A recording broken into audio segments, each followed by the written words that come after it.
What's up, everybody? This is Kieran Reese, so known as the Obsessive Bullshit Gamer of the O.C.G, and I'm here playing Resident Evil 9. 9!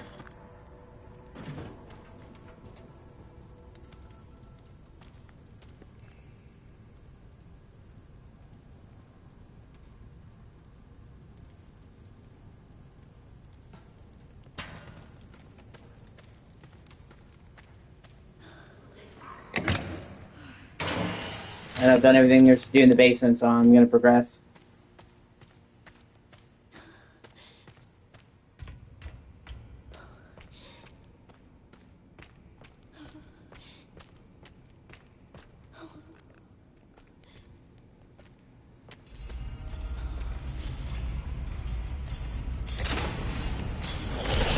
God damn it.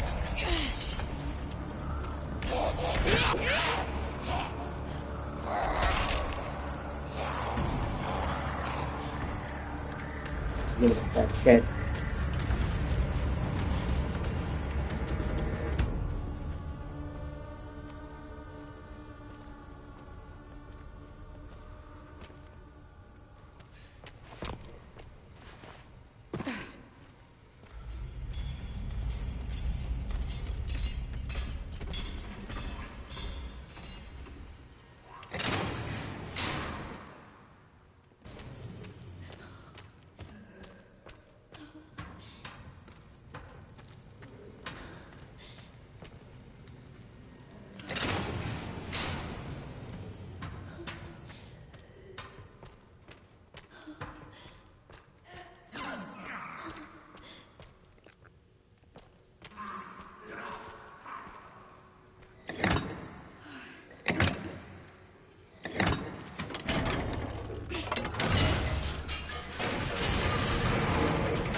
It's me! It's Grace! It's Grace! Calm down. Grace? Yeah. We gotta get out of here.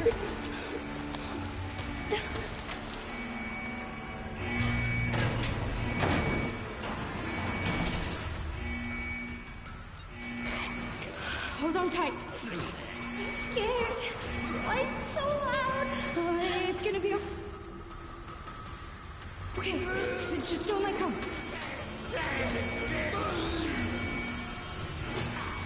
Come on. Come on.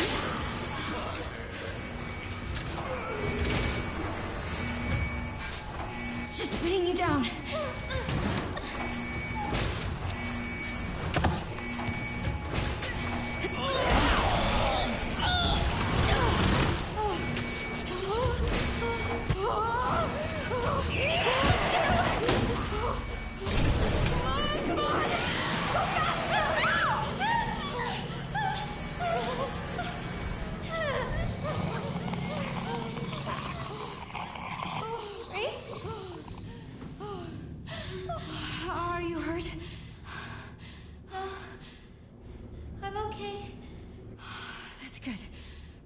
Good, Emily.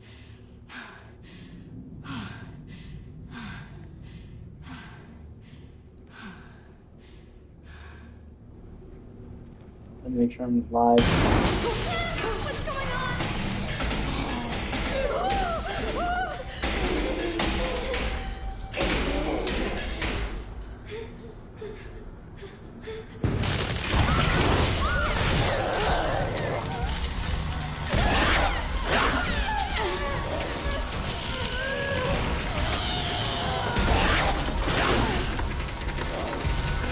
This is such a knee-jerk, like, scene for me.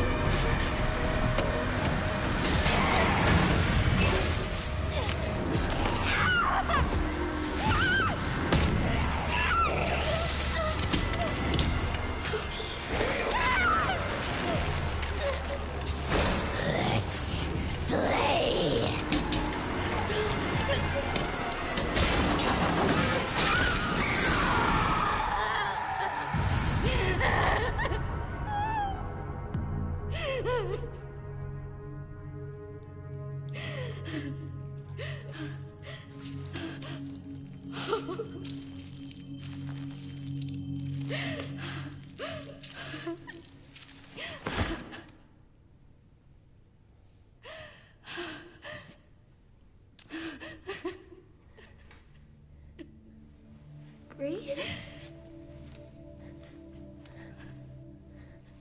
Grace? Are you okay? Yeah.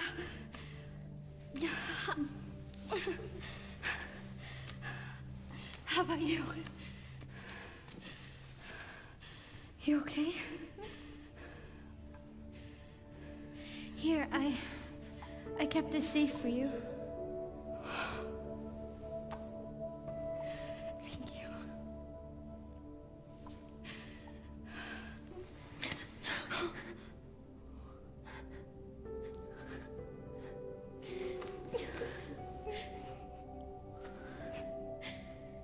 That's heartwarming relationship.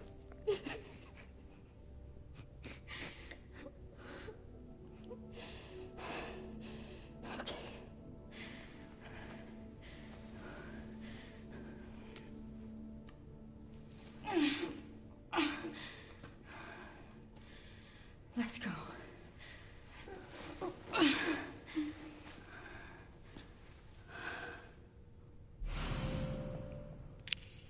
The important thing to do now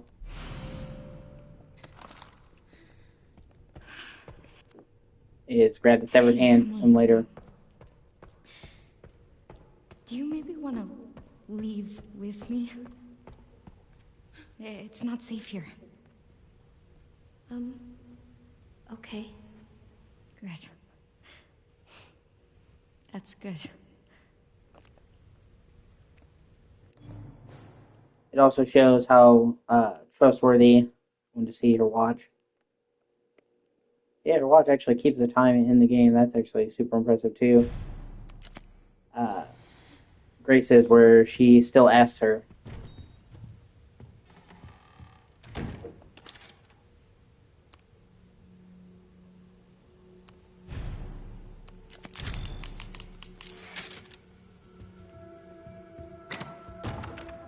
You put the severed hand in the box.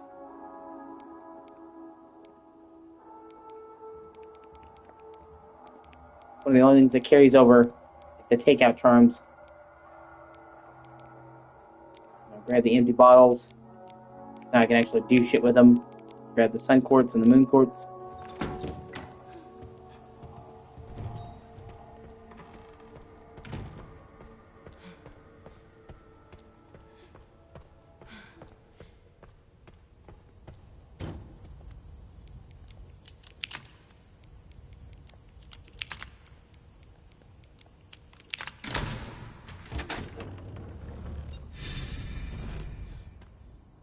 This is actually one of my favorite areas in the entire game. We made it. We did it. I love the way this area looks.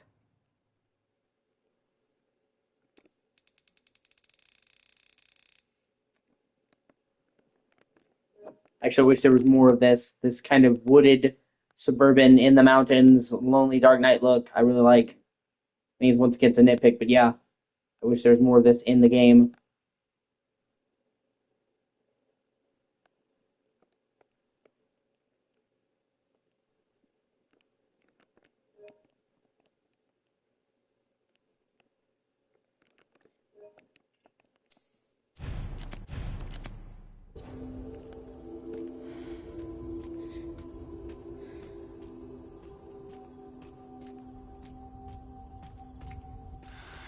Emily? Are you alright? Emily? I don't know. Well, let's just... we need to keep moving, okay? Emily? Okay.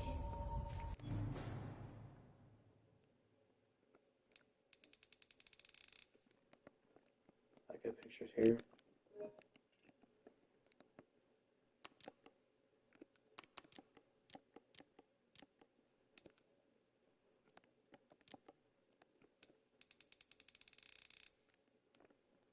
Trying to get. Okay, I'll try to get farther back. I just love the look of this. And well, I'll also explain. Another thing kind of pisses me off is we don't actually get to see. Well, I'll explain here in a second. Give me a minute. You see this really cool church, and while I understand the reason why they do what they do,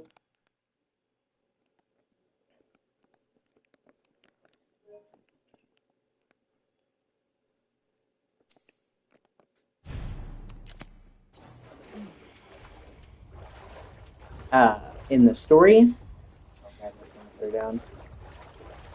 you actually can't. You don't get to go to this church except when it's all fucked up. And I would really just like to be able to walk around in it before it gets all blown up.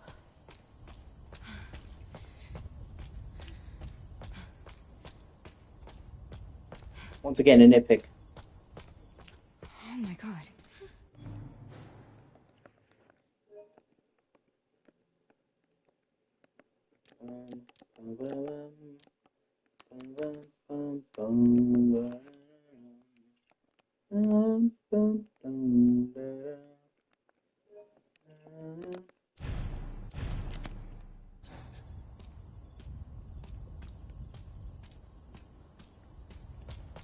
Hey! Stay right there! Hey, it's okay. We're not infected. So you're normal? I think so. Thank fuck. Those things still running around. Who are you? You don't need to worry about me. I'm tired. I know. That your kid? What's... This? Old war wound. I can't run away even if I wanted to. Can you fly this? Sure can. My bastard boss took the key.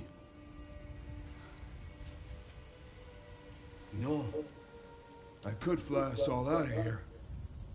If you go get it for me. It's in there.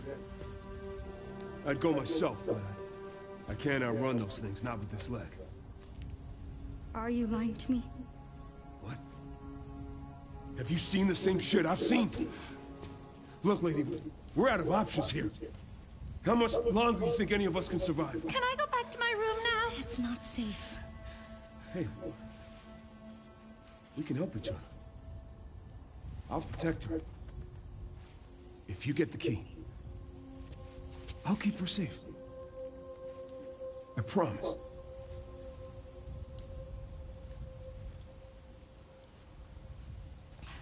It's a deal.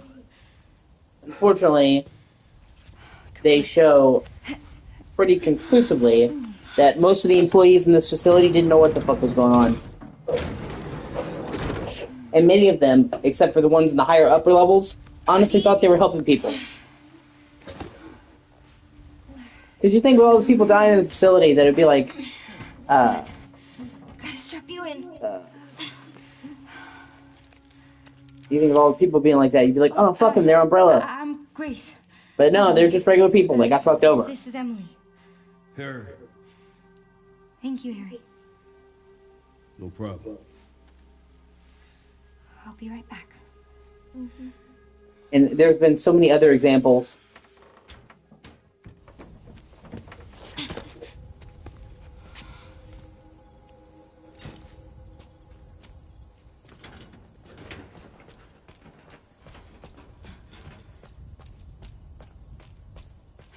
Big corporations, because, like, there's lots of corporations, not in real life, that have done skeevy shit.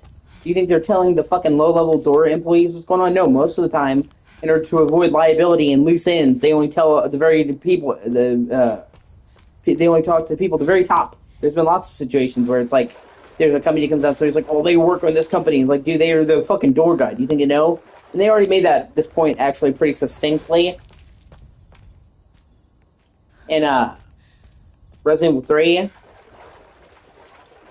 when Jill talks to Carlos and the dudes who work on Umbrella, she's like, you work with Umbrella? And he's like, dude, we're hired mercs. It's like, do you think like the master would tell their dog what their plans was? And it's like, dude, we're hired guns. Like, do you think we know what's going on at the top of the fucking thing? And they didn't. So they've always stated that from the get go that even with Umbrella, it's not as simple as, oh, they work with Umbrella, so they've got to be evil.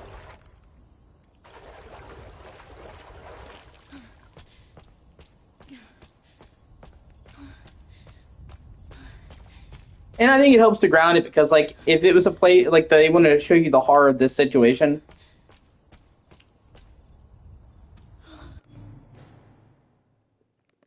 And you're not really going to care if there are a bunch of deplorable assholes working here.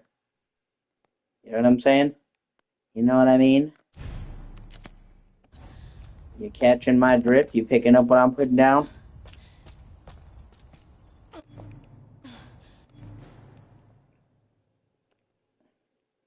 So I find the idea of exploring a chapel in the woods really cool.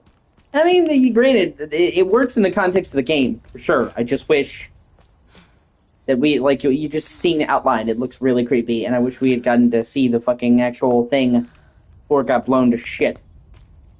To shit!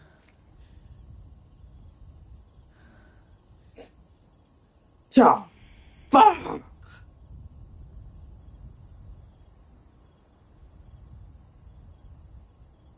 Apparently there's an antique coin here I don't need. I'm not going to get it. I already got all the things. Like, the bonus coins do absolutely shit. You can't keep them. Okay, so yeah, I'm pretty sure this is everything I can do here for now. But yeah, I wish... my biggest complaint with this game is I wish there was more of this area. Like, have, like, a garden area outside. That you go to the church, have a wooden path and all that.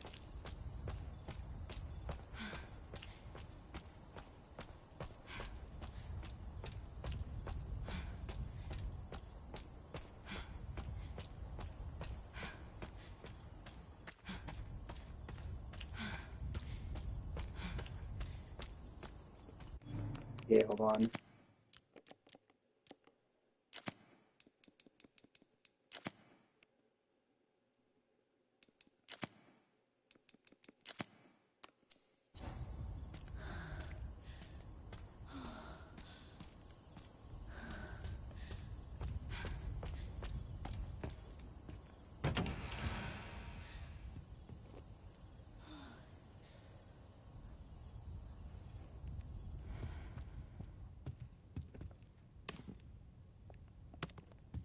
Make sure I get all the files.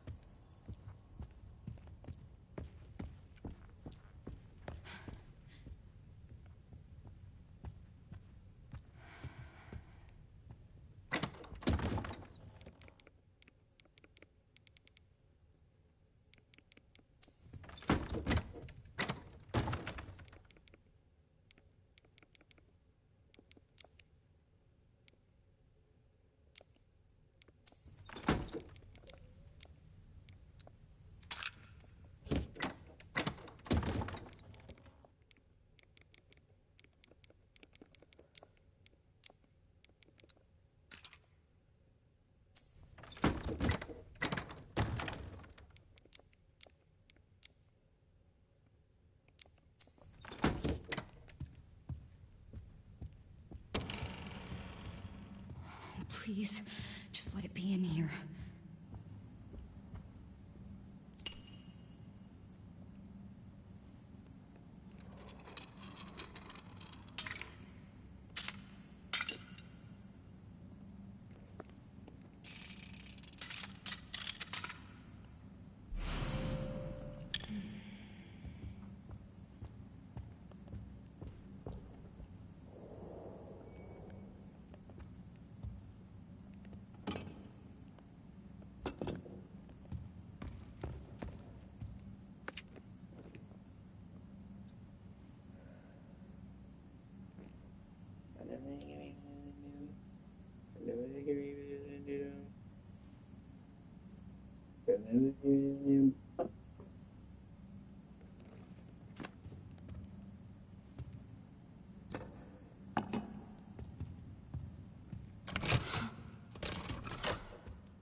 What?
What the hell?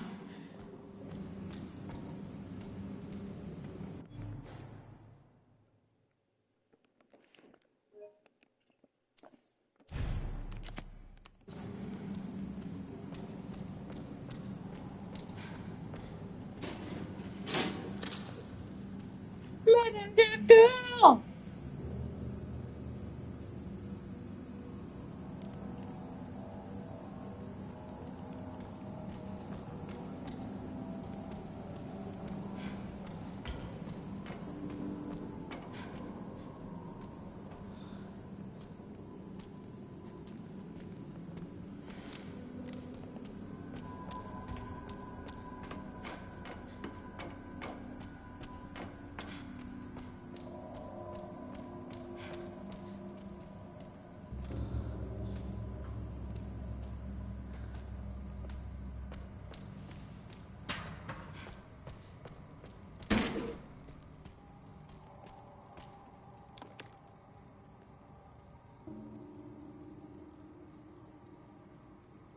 Okay, this is where shit gets for rizzles.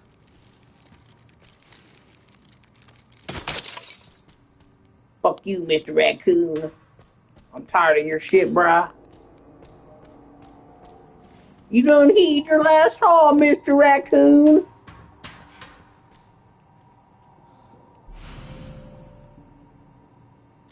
Found you.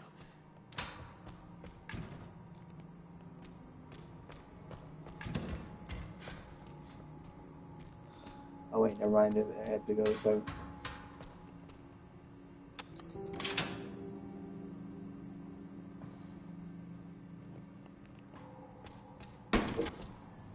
Yes, Zeno, that's correct. All tests have come back positive. I can confirm that she is indeed the one that we've been searching for. If all goes as planned, Elpis will soon be in our hands. Of course. But first, I must initiate the protocol. I've done it.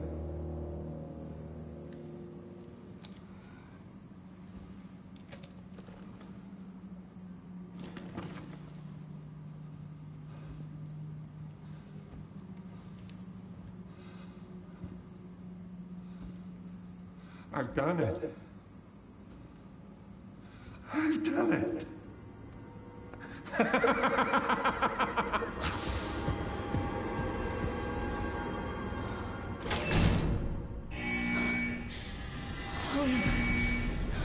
The self-destruct protocol has been initiated. All staff please evacuate. I repeat, the self-destruct protocol has been initiated. All staff please evacuate.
I dig this.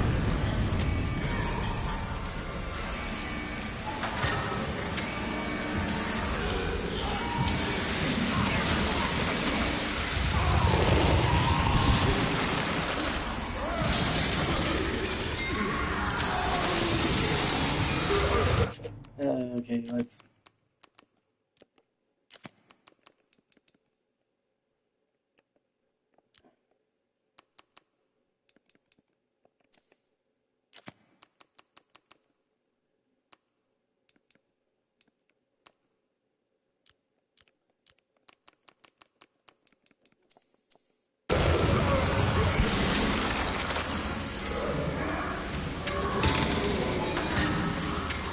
Please work.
Imagine being drowned in blood.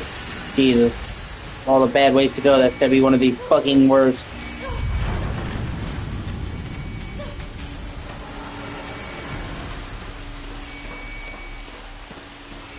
Why does this shit keep happening?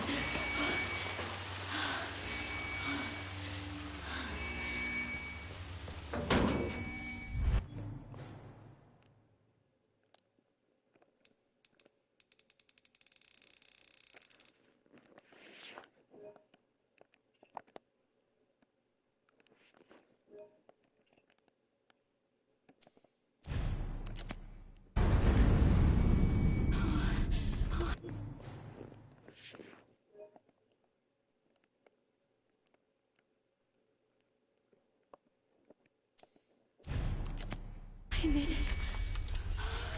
Okay. I'm coming, Emily.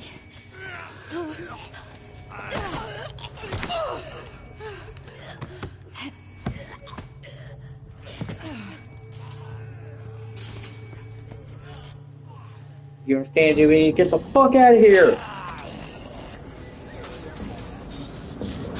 You get it? Yeah. Oh my god. What the fuck did you do? Grace? Grace, what's happening? It's okay, Emily. I'm here. Emily, it's gonna get a little bumpy. I'm right next to you. No, lady, I'm gonna need you up front. No, it's okay. I'm all right. Come on, come on, come on. Oh, there are so many of them. Strap in.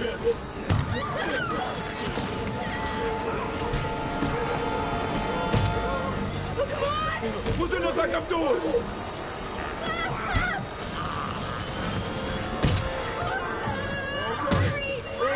No shit! Hold tight, I'm taking off!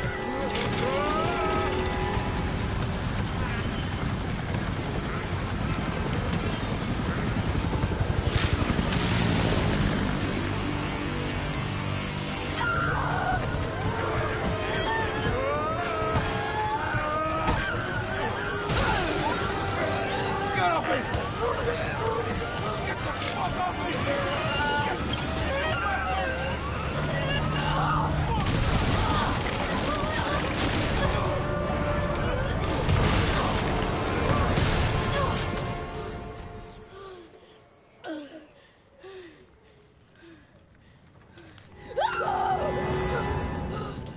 At least he went out instantly. That's so a hell of a lot better than being eaten by zombies, too. You give me a choice between instant impalement or being fucking eaten by some bitch? Yeah, I'm going with the tree branch. Elvis. Grace. What's she got to do with this? Yeah. Well, see, nobody cares if the main character is hot if it's a dude. In fact, people lost their fucking mind simping over Leon. But God forbid you have an attractive female character. The double standard's insane. I believe several people have already, it became a meme where, like, Kotaku, which, fuck Kotaku. But still, it's kind of indicative of the whole industry, not just Kotaku. Where they would be like, it's a good thing that they desexualized characters in the RE4 remake, which they didn't, by the way. And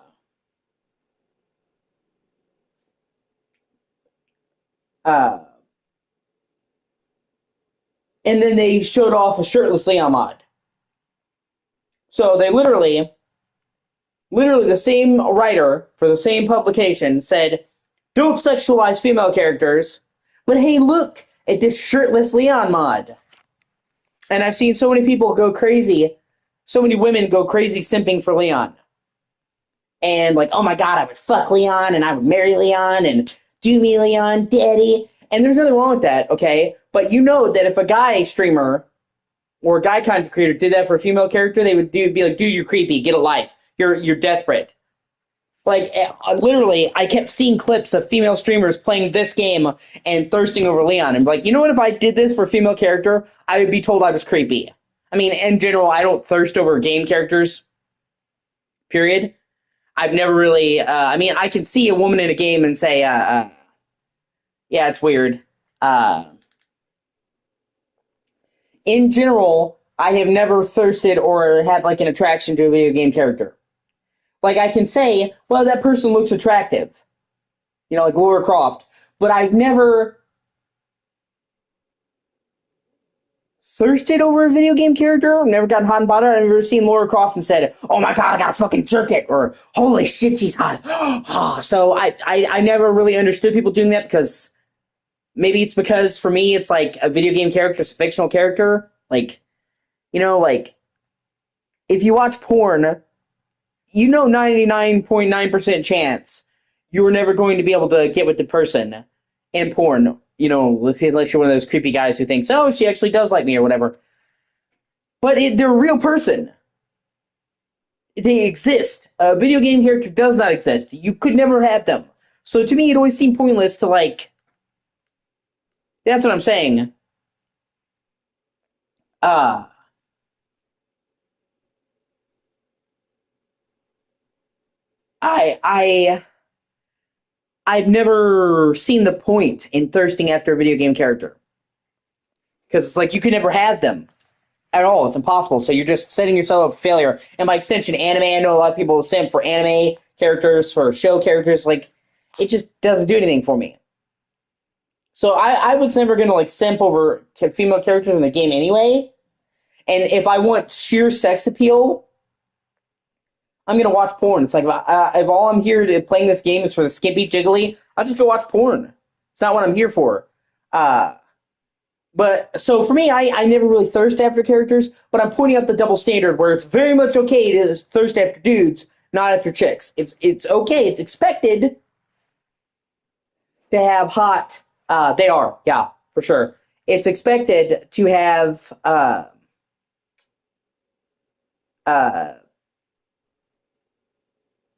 hot male characters.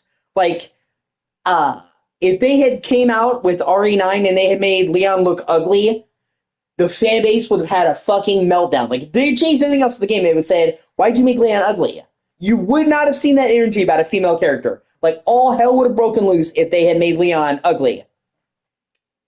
So, the double standard's there, but yeah. RE9 does a good job with the characters, I believe. They're attractive.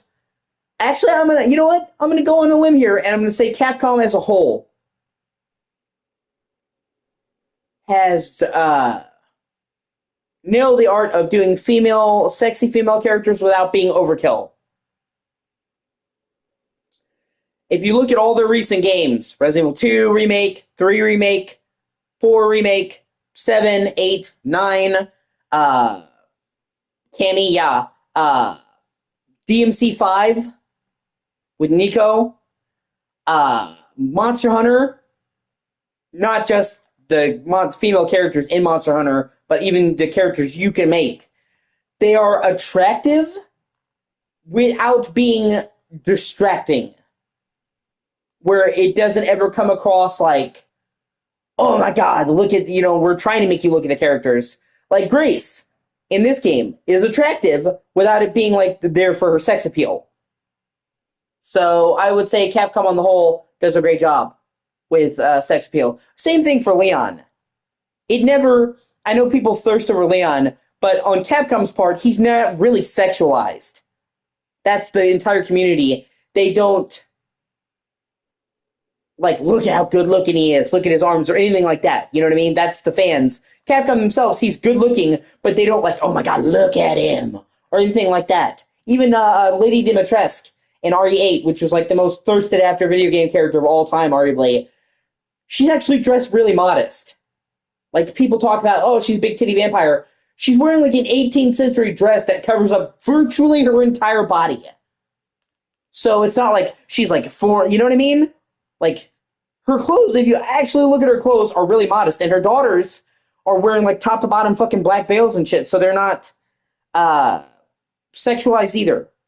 So I think Capcom does it right. The characters that look good, but they aren't like overkill.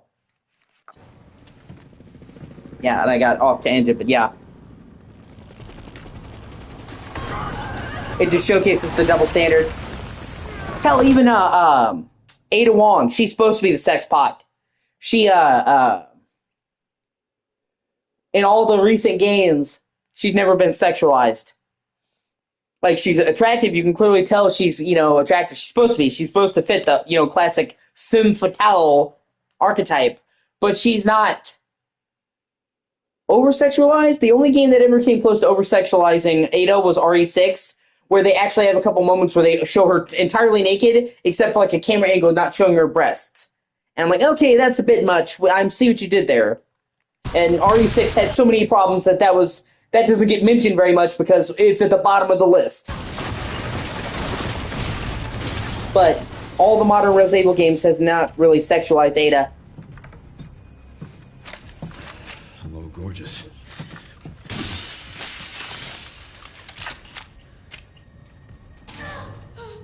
Oh, and I can't wait to... Actually, I'm really looking forward to seeing Ada in 9, because the actress who played Ada in the RE2 remake, they've had several different actors, was talking about Resident Evil, and she was playing coy and hinting she's coming back. So it does very much seem like the DLC for this will have Ada in it.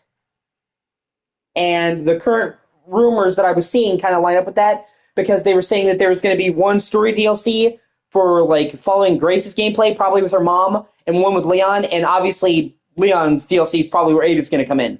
So, and then the actress mentioning it and coyly referencing that makes it seem like we're either going to get to play as her, or she's going to pop up in a DLC with Leon in 9. So, kind of interested to see how she looks, because technically she would be in her late 40s, early 50s. Because I actually think she's older than Leon, if I'm not mistaken, a couple years older. Leon's 49 here. It's confirmed. This is October 8th, 2026. Leon was born in 1977. Yes, I know all this stuff. I'm a diehard fan. So yeah, he's 49. She would probably be 51, 52. But then again, she also has the key to fighting aging, which is being Asian. So she's probably going to have like a couple of gray hairs, and other than that, she's going to look like she did before. And I mean, I'm joking, but not really. Asian people age ridiculously well. Most white dudes get to a certain age and we look like a wrinkly ball sack. And then you're fucking Asian or black man, and you're like 80 years old and you look like you're 20.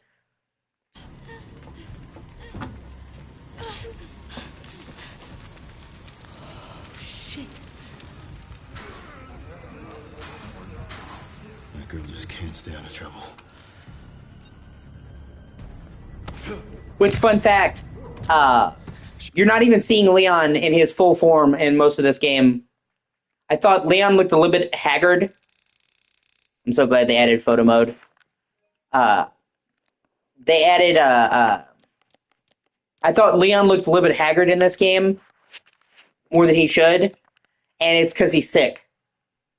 Actually, and there's a part in the game where he gets cured very briefly, and he actually looks much younger. Like, if you look at the ending scenes and the true ending, he actually looks visibly younger. So, like, a lot of people were thinking that, well, Leon looks older than he is. No, that's literally the virus, because he was dying. Like, for example, people keep bringing up how he's hunched over, and they're like, oh, that's age. No, that's the virus. And Nick Apostolades, the actor for Leon, has said that's what it was. He suggested the hunched over because Leon has been sick for some time when this game starts. So he said, well, we kind of need to show the player that Leon is obviously not well. So he's probably in chronic pain, which makes him hunched over. So no, like, people are like, oh, is his back bent from being old? No, it's from the fucking virus. In the actual part of the game when he's cured, he looks younger in the face and he's no longer bent over anymore. Like, it's the pain. He was in chronic pain, so he slouched. So Leon looks good here, and like I said, he actually looks younger once he gets cured. Which, I mean, in all fairness, if you have a disease that's killing you, it's going to make you look several years older than you actually are, so that's fair. But that's what I'm saying. Leon is not even at his most attractive for most of this game. And other people have even hinted that the T-Virus and the C-Virus could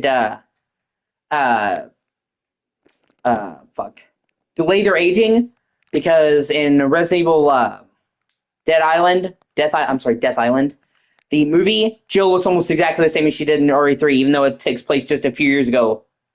Canonically, it's something like 2023, 2024. So Jill would be super old. Jill was like 25 when RE1 started. She would be in her 50s already, and she looks super young. And then Sherry was confirmed to heal from her thing with the G-Virus. So she probably is not aging. So people have said, like, it may actually be a way for them to keep their characters around longer, because people are like, how much longer can they keep the OG characters around? Well, if they like say, well, their longevity was increased, then it won't be a problem. Which we can only hope. The FBI agent. Yeah. Found some files on Victor's computer. She's connected to this somehow. Honestly, I'm okay with them flubbing the ages. No, but I've got it covered. I've always kind of thought, yeah, trust me. Okay? That's not even a joke, man.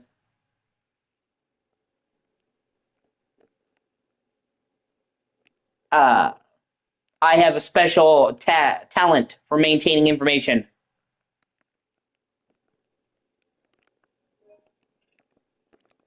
I read information and I keep it in my head really good.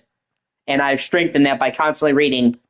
Just about every day I'm on my phone researching topics. If I see something on the internet I've never heard before, I research it. Like, I know that I can't learn everything, but it doesn't stop me from trying.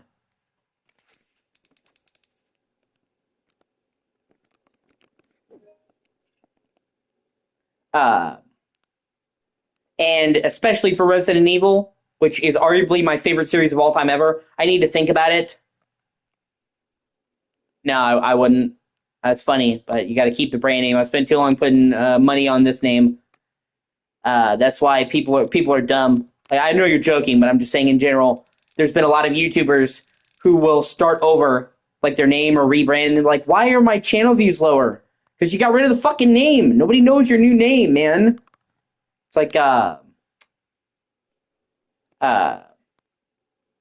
Mama Max, that fucking piece of shit. Yeah.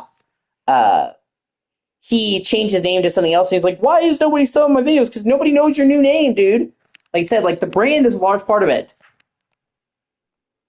Like, Mr. Beast, if he changed his name to something besides Mr. Beast, he would lose half of his audience because people would see this and be like, well, who the fuck is this? You know what I mean? Like, he built the name. So it's like, you know what I mean? I like I said, I know you're joking. I'm just saying, I've spent too long building up the name, so. But Resident Evil is arguably my favorite game series of all time. I would need to think about that because there's several. I'm a huge fan of Metal Gear Solid, the whole series. Huge fan of Zelda, whole series, and a couple others where, you know, like, I don't, like, there will be a couple series where I like this game or I like that game, and then there's, like, Resident Evil where I pretty much just like it all. But, yeah, so I already have a head for maintaining information, and I'm actually autistic. That's not a joke, by the way. I actually am autistic.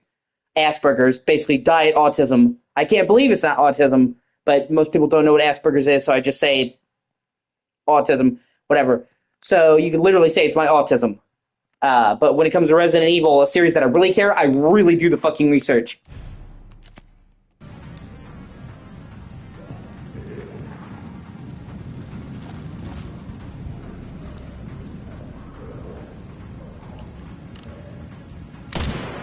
Shit. There we go.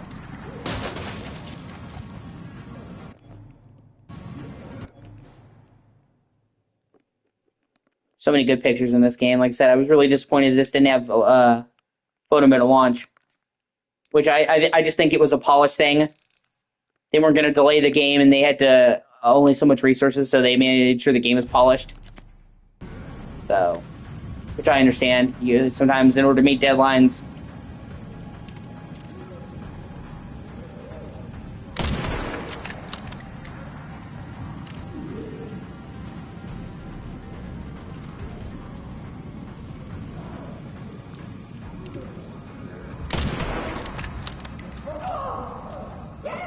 Shit.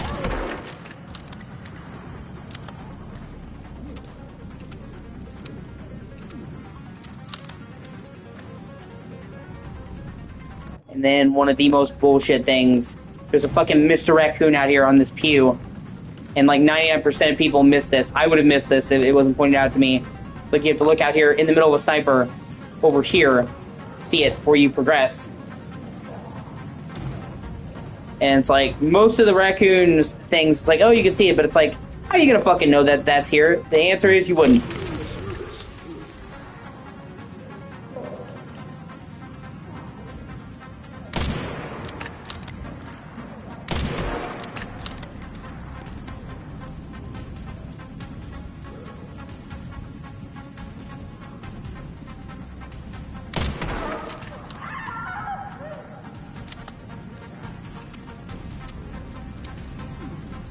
Hold on, where are you, you fucker?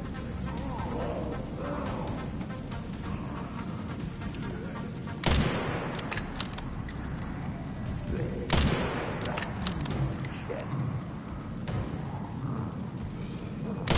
There we go. Finally.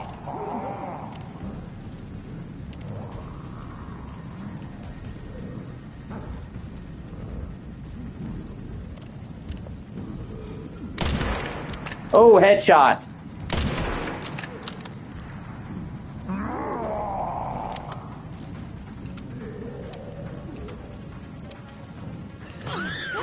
Oh no, he got it. Oh, really? Seriously? Fuck it. Hell. I'm so sorry, Grace. Ah, shit happens.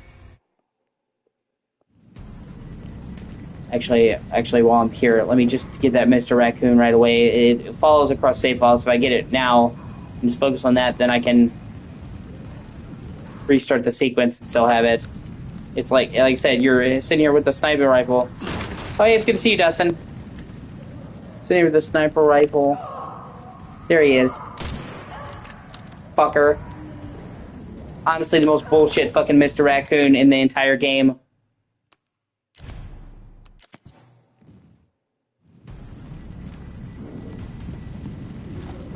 You would not think in this sequence to be doing that. It's like almost a setup for you to miss it. Most of the ones I like, but the placement of that is really dumb. Okay, hold on. Let me fine-tune the aiming settings a little bit.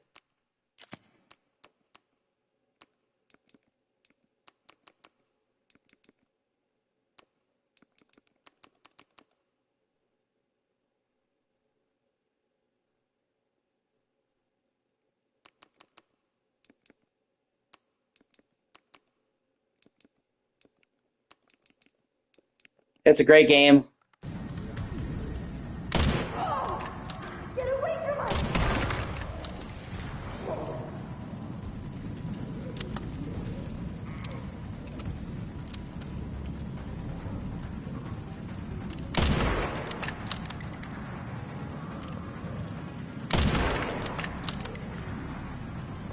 Let me turn it down a little bit more.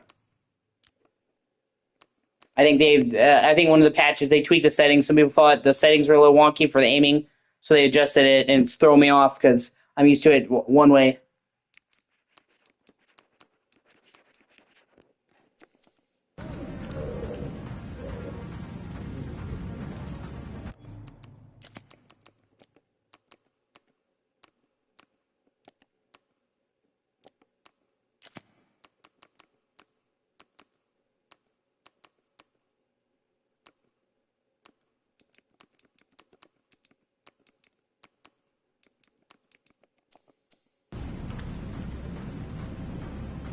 There we go. There we go. Because I'm normally a much better shot, and I'm like, what the fuck?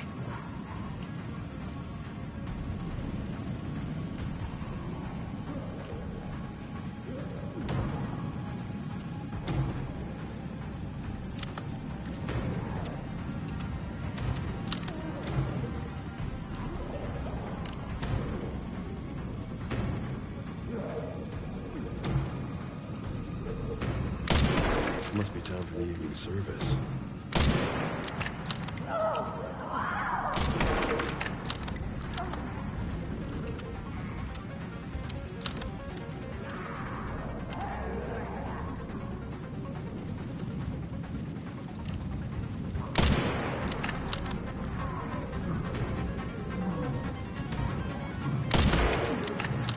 I think so, ages ago.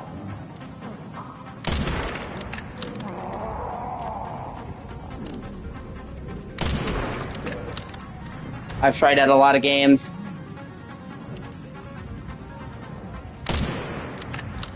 Hang it there, Grace. Headshot!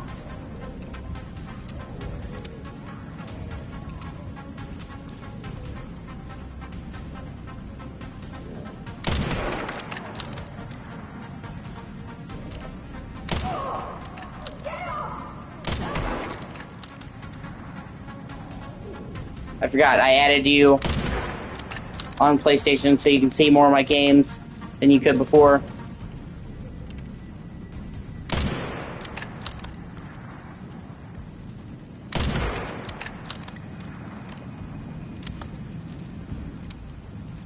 And I'm also just not used to it being more public now because I actually had to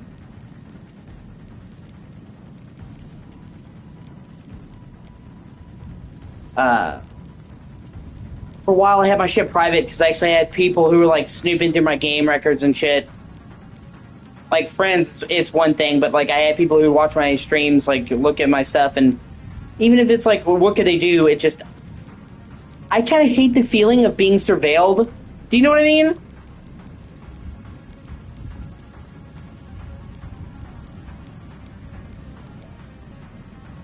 Yeah.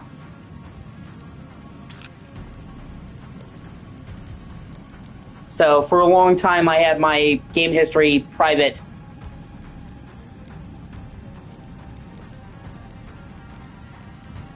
And I'm in my head, I'm not used to it being non-private. I'm not saying you did anything wrong. I want to clarify. I'm just saying I had people like who would come in my streams and they would look. People I didn't know who would look through my game history and be like, "It's kind of weird, dude." And I'm like, that could only get worse as I get bigger as a streamer. So I'm pretty sure I have it set now to you can only see that shit if you're my friend.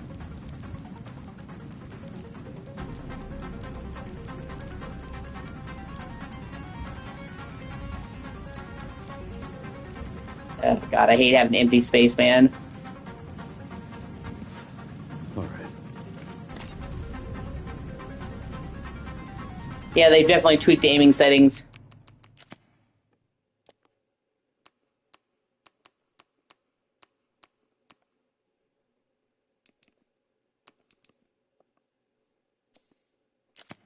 That's for motion sensor. Fuck that. So I'm not as used to it. Yeah.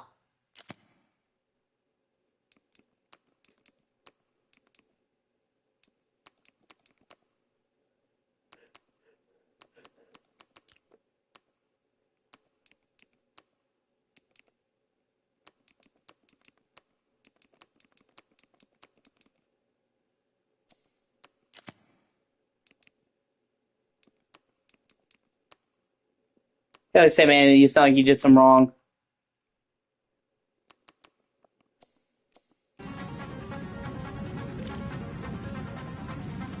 Okay, that's better. Kind of throw me off.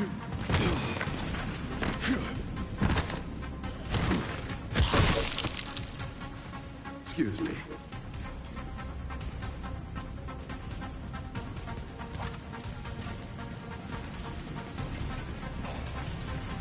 See, I really dig this church.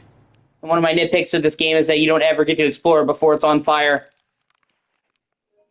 Like, you see it, but, you know, like I said, it's a nitpick, but it's just, like, it'd be such a great mood area. I just wanted, like, a little bit, you know, to explore it before it, gets fucking messed up.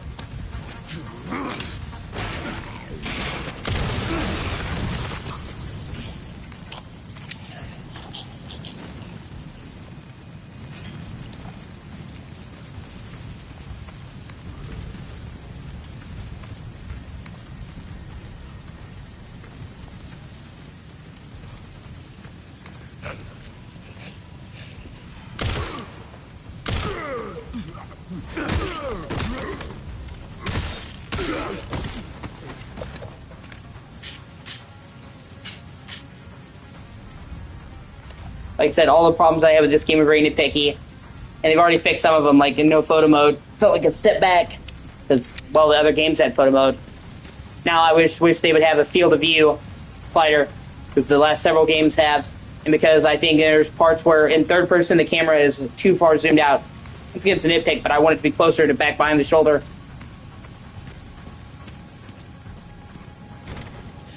Stay with me. But this game is very, very, very close to a 10 out of 10 for me. Where's she? And it might just be a 10 out of 10 because no game is ever going to be entirely perfect. Even if for a 10 out of 10, there's just no such thing as entirely perfect. So It's just as close as you can feasibly get. Emily, help me. I can't stop the bleeding. Hey, look at me. You're gonna be okay. Yeah? Can't stay here. That should be the way to the water treatment plant. It's our way out.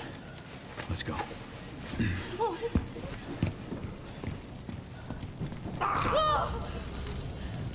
Hey, just don't give up. Take her.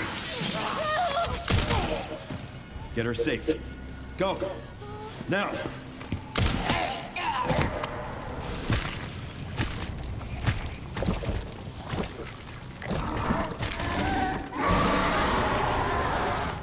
I'll keep our friends busy.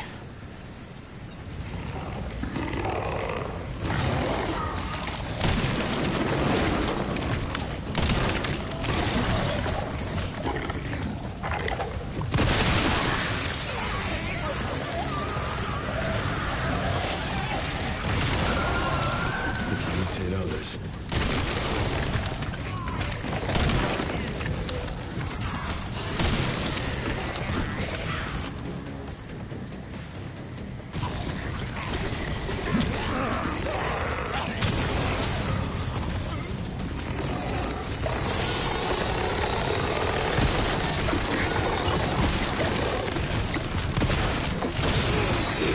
Really, bitch?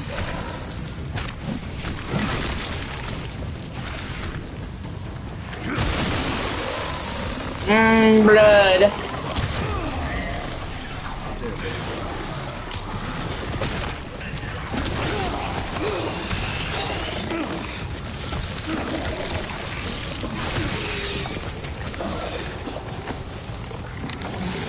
Shit. Really, asshole? Oh, did I die? Yeah, I did. Fuck. Oh well. I forgot how fucking gross some of the game over screens in this are. Alright, let's try that again. Okay.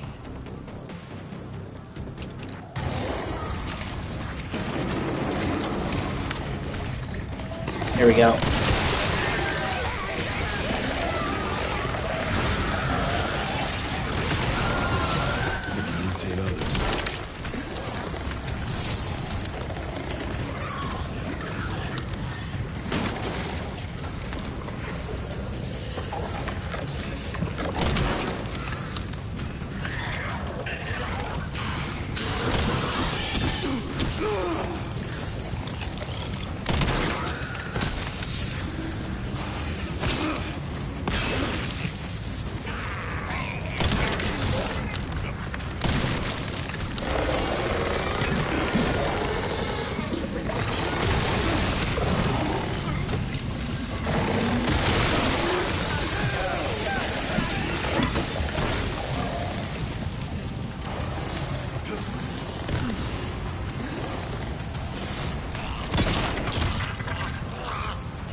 Ah, what a bitch.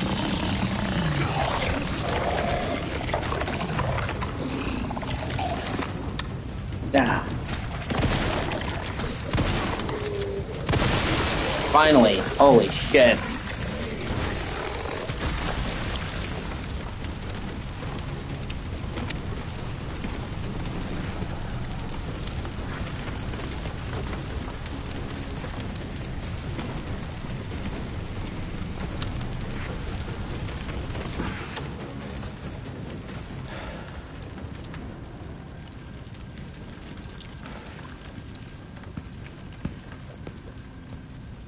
But yeah, in general, I love this game, and I would put this at very, very high up on the pantheon of RE games.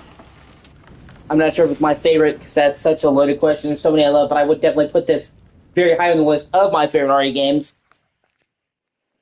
Up there with RE4. I'm not sure if I like it more than RE4, but I like it just as much in its own way.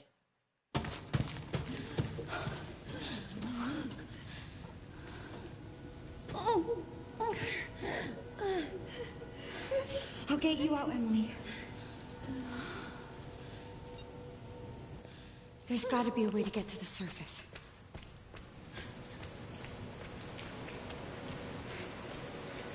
And obviously I had to kind of let it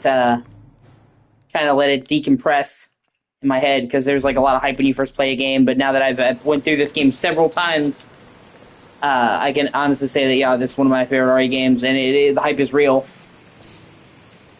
It really, really is doing something special. And apparently they have a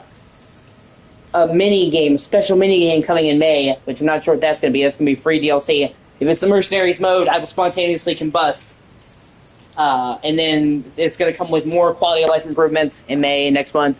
And then DLCs are on the way. So this game is great, and I think with the mini game and with the further tweaks and the DLCs, that it's only going to get better. It hurts. I'm so sorry.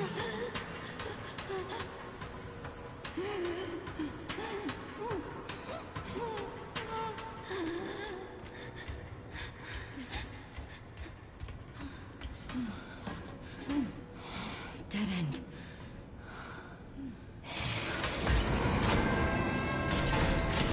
They really managed to basically have two Resident Evil games in one, and make them totally different, and still all fit into a cohesive whole. Rest here. And take all these great things from other games in the series, making this feel like the culmination of everything leading to this without feeling like a regurgitation. Okay. Because everything they bring back from another game, they put a new spin on it. It's not just, oh, we redid the same thing. Where we bring back zombies. But in Grace's case, the zombies can talk and have memories and shit. And in Leon's case, they're basically fucking ghouls. You know, hey, we have, you know, first and third person. Yeah, this game is phenomenal. Sweet. Requiem ammo.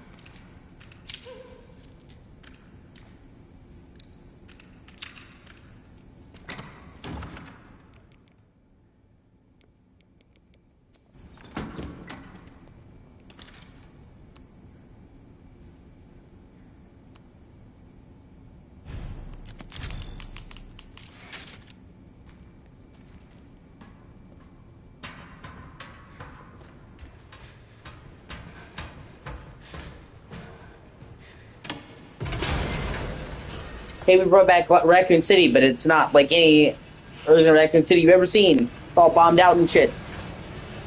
And harsh sunlight during the day. It's like I said, like, to have all these disparate parts and come together and still feel like a cohesive whole is an achievement. And while still doing something new, it doesn't feel like this is Resident Evil's greatest hits.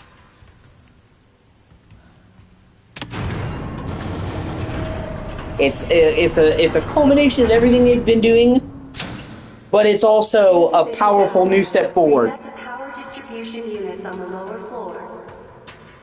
Gotta get the power on. It's my only chance. And I hope we see Grace in more games going forward.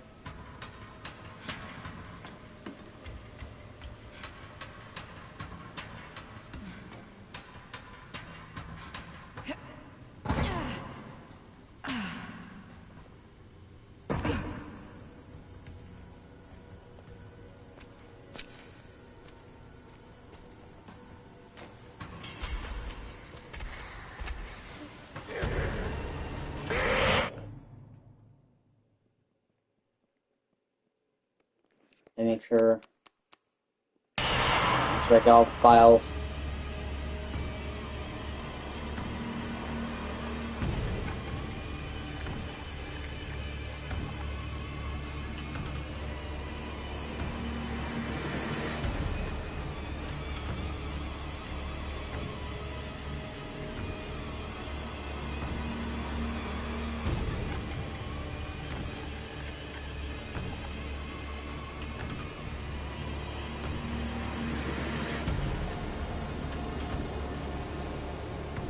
What, I missed a fucking note?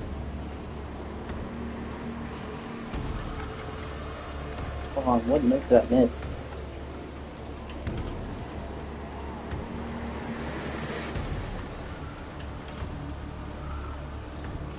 I can go back and get it, it's fine. I have a save. Oh shit.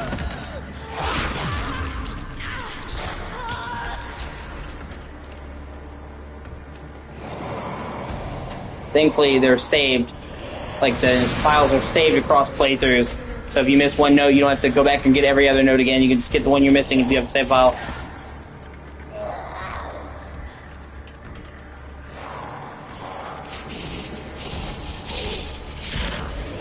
No lever. Stay back.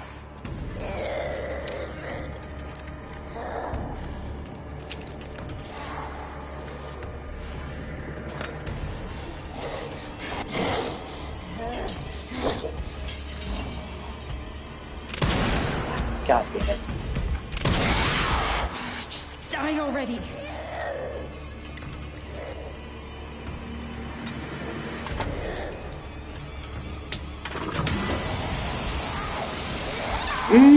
Extra crispy.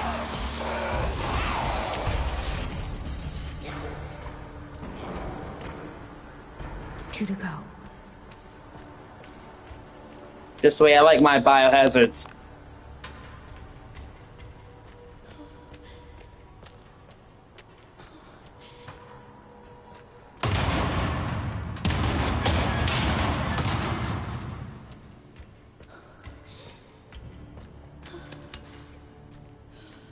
This is the last time you get to use the Magnum as Grace, and you don't keep any of the ammo, so there's really no excuse not to Stiff. use all of it, by the way. When you get it back as Leon, he has a separate clip. Wait a minute, stop. Give me a break.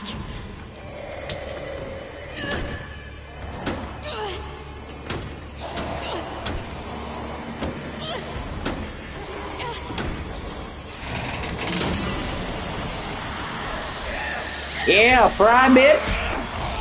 Maybe I can batter you, cook it up. Invite the folks. Only one more.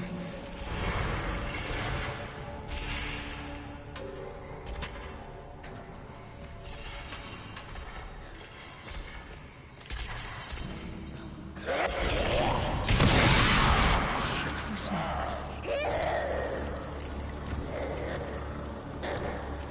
Yeah, I fucking saw a clip of fucking Darkside Phil playing this game, and he got to the part, I mean, it's become a meme now of Darkside Phil fucking sucking, which is insane to be playing a game as long as he has. You wouldn't, I mean, you playing a game for a long time isn't a guarantee that you're ever going to be truly great, but it should be a guarantee that you're going to be competent.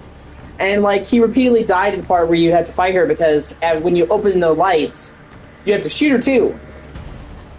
And the game tells you to shoot her. It puts the problem on the screen, it's like, oh, I don't know what to do, and died right there. And I'm like, dude, it literally pops on the screen telling you to shoot her!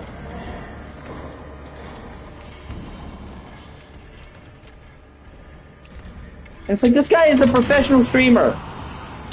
God have mercy on all of our souls. Yeah, well, nobody watches him for his gameplay skill, and that's the sad and unfortunate truth. They should open the hatch. I need to hurry. So many fucking video game streamers, man. Don't need to be good at games. Like fucking Pokemon. She would technically start out her career streaming video games, but it's been pretty much proven that Pokemon had other people playing for her. I have a special bone to pick with Pokemon, because she, like, represents everything I hate with modern female streamers. It's not just the entitlement. It's not getting by without actually having genuine talents. It's literally just people thirsting after her.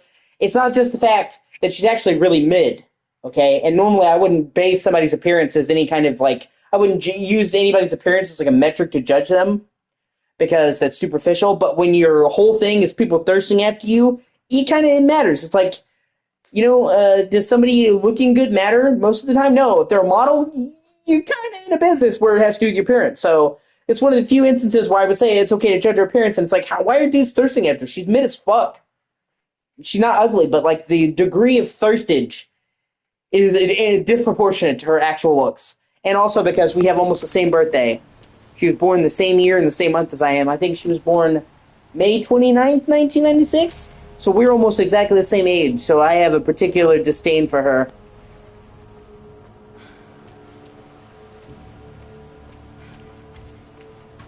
Although I urge her, she's fucking hemorrhaging subscribers, which, oh man, that's so terrible. It's like, I'm so sorry that happened. What I heard, people said she only has 700 paid subscribers on Twitch. I'm like, dude, holy shit. Like, that would be great for me, but for her, that's like apocalyptic numbers. Especially considering she lives in LA and lives an incredibly lavish lifestyle. That shit don't come cheap. And that's where, oh shit, there's ammo there I missed. Hold on, to go get that. That's where, people don't realize where the money goes. People don't seem to understand, like, a good reason why a lot of these people go broke is because they have to maintain a certain lifestyle. And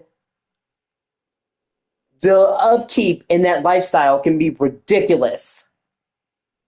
And so if you don't have money constantly coming in, that shit dries up real quickly. Like, say, for example, she was making $1 million a month.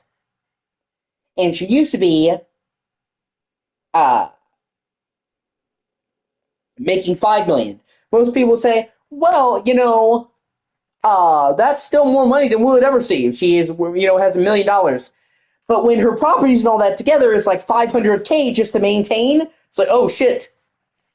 And you suddenly realize, you know, a lot of that money's maintaining, and when you get low on money, those maintain costs really fucking get you. So, like, I mean, don't get me wrong, she's not in the poorhouse. But I'm saying, when you spend so lavishly, yeah, when you spend money so lavishly,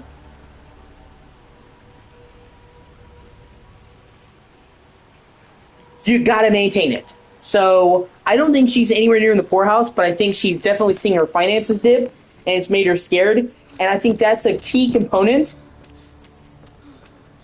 to what's been going on, because you'll notice that she's always been fucking cringy. She's literally always been fucking cringe. I've never seen a clip of Pokimane where she wasn't fucking cringe. Not that I sit there and watch her channel. But she's been especially cringy lately. And I think now the numbers information kind of puts that into perspective, because she is fucking having like an existential crisis, because now we know she's about to turn 30. I'm about to turn 30. She's, you know, like I said, only a few weeks older than me. And for her, that's a big deal, because a lot of women, they call it hitting the wall at 30. And yes, she has been around a long time. I will give her that. That I will give her. She's been around at least 15 years. Unfortunately, but I can't say she hasn't stuck around longer than most people. But for a lot of people like her, they call it hitting the wall. When a woman turns, oh, that's a sniper wolf. She's fucking gross. I hate her. As a sniper wolf makes Pokimane look like a good person. But anyway,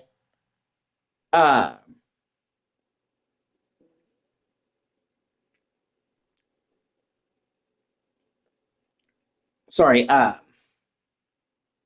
people like her, women are more prone to aging than men. I think it's generally agreed that men age better than women. I think that largely has to do with the fact that when you age, you get rougher and coarser. And for men, that's preferable. People like men looking rugged, so it's like men grow into their looks and get more rugged, whereas women are supposed to be soft and feminine and all that, and they kind of lose that as they get older. That's just amusing on why I think a lot of men age better than women. I mean, it's almost like a generally accepted fact. Of course, there's exceptions. Some dudes age like shit, but on the whole, men age better than women. But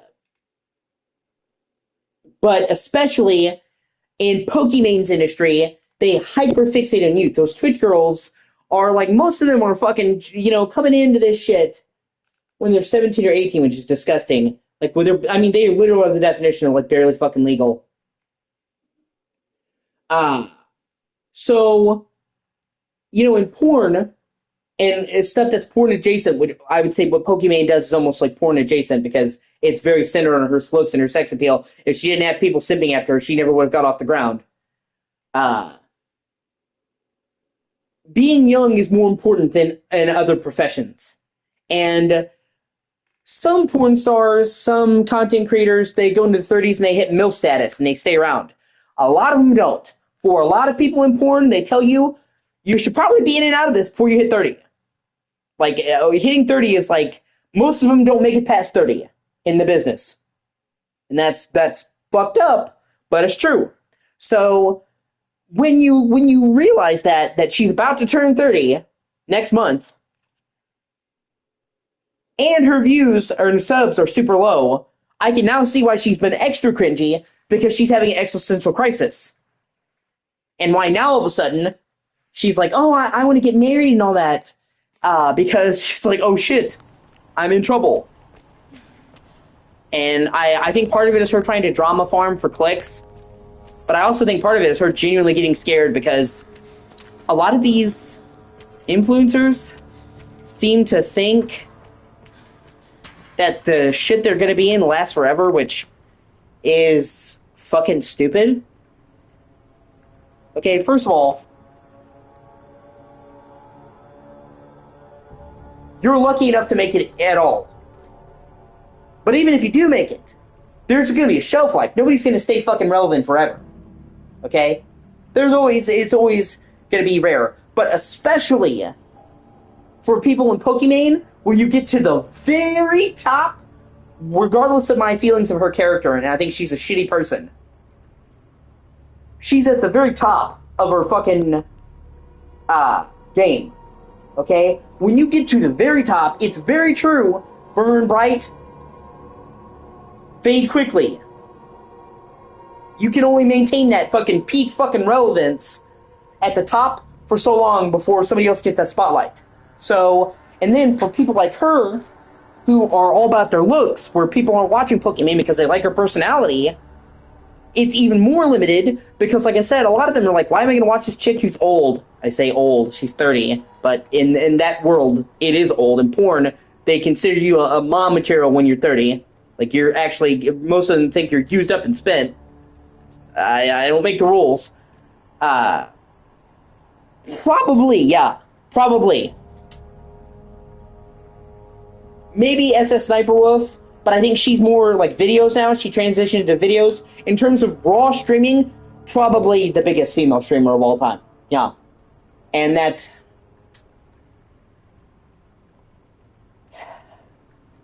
hurts. That hurts me. That hurts me, my opinion of mankind. That there are so many female streamers that are 1 million times more talented than she is, that don't get anywhere, and she's the top. That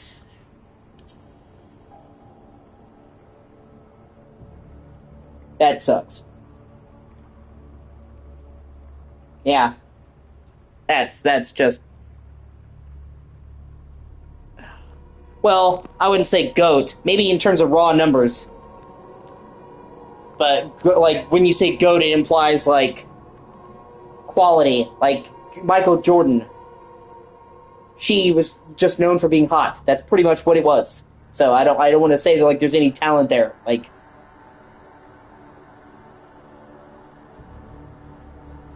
because she's not good at games. She's not intelligent.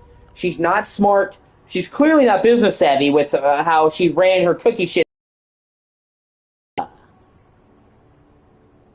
So, yeah, she was in the right place at the right time, and she rode that wave. And then she basically dick rode well, I don't want to say Dick Road because that makes it sound sexual. I would say that for a guy, but you have people saying, oh, he's sexist. But she basically collaborated and collaborated and collaborated. Plus, she has the same fucking problem as Sniper Wolf, where 90% of her content is reactions. Okay, she's a fucking React Annie. That is the worst type of content creator, and it makes, like, it's not even content. You're basically stealing other people's shit. Okay? It's one thing to review something, a movie or give a commentary. I do it. Okay? It's another thing to sit there quietly, shoving your face full of food and react to somebody's content in its entirety. Which is what she does. Which is what Sniper Wolf does. So, you know, and not even give credit. Like, at the very least, you can say, hey, this person made this video. So even though you're sharing the video, you give them, no. They will go out of their way to not show who did the original. Like Sniper Wolf, they showed that, like, if there was a thumb mark for the person saying their name, she would deliberately blur it out. So she just stole their video and didn't even give them credit. But I think she's having an existential crisis.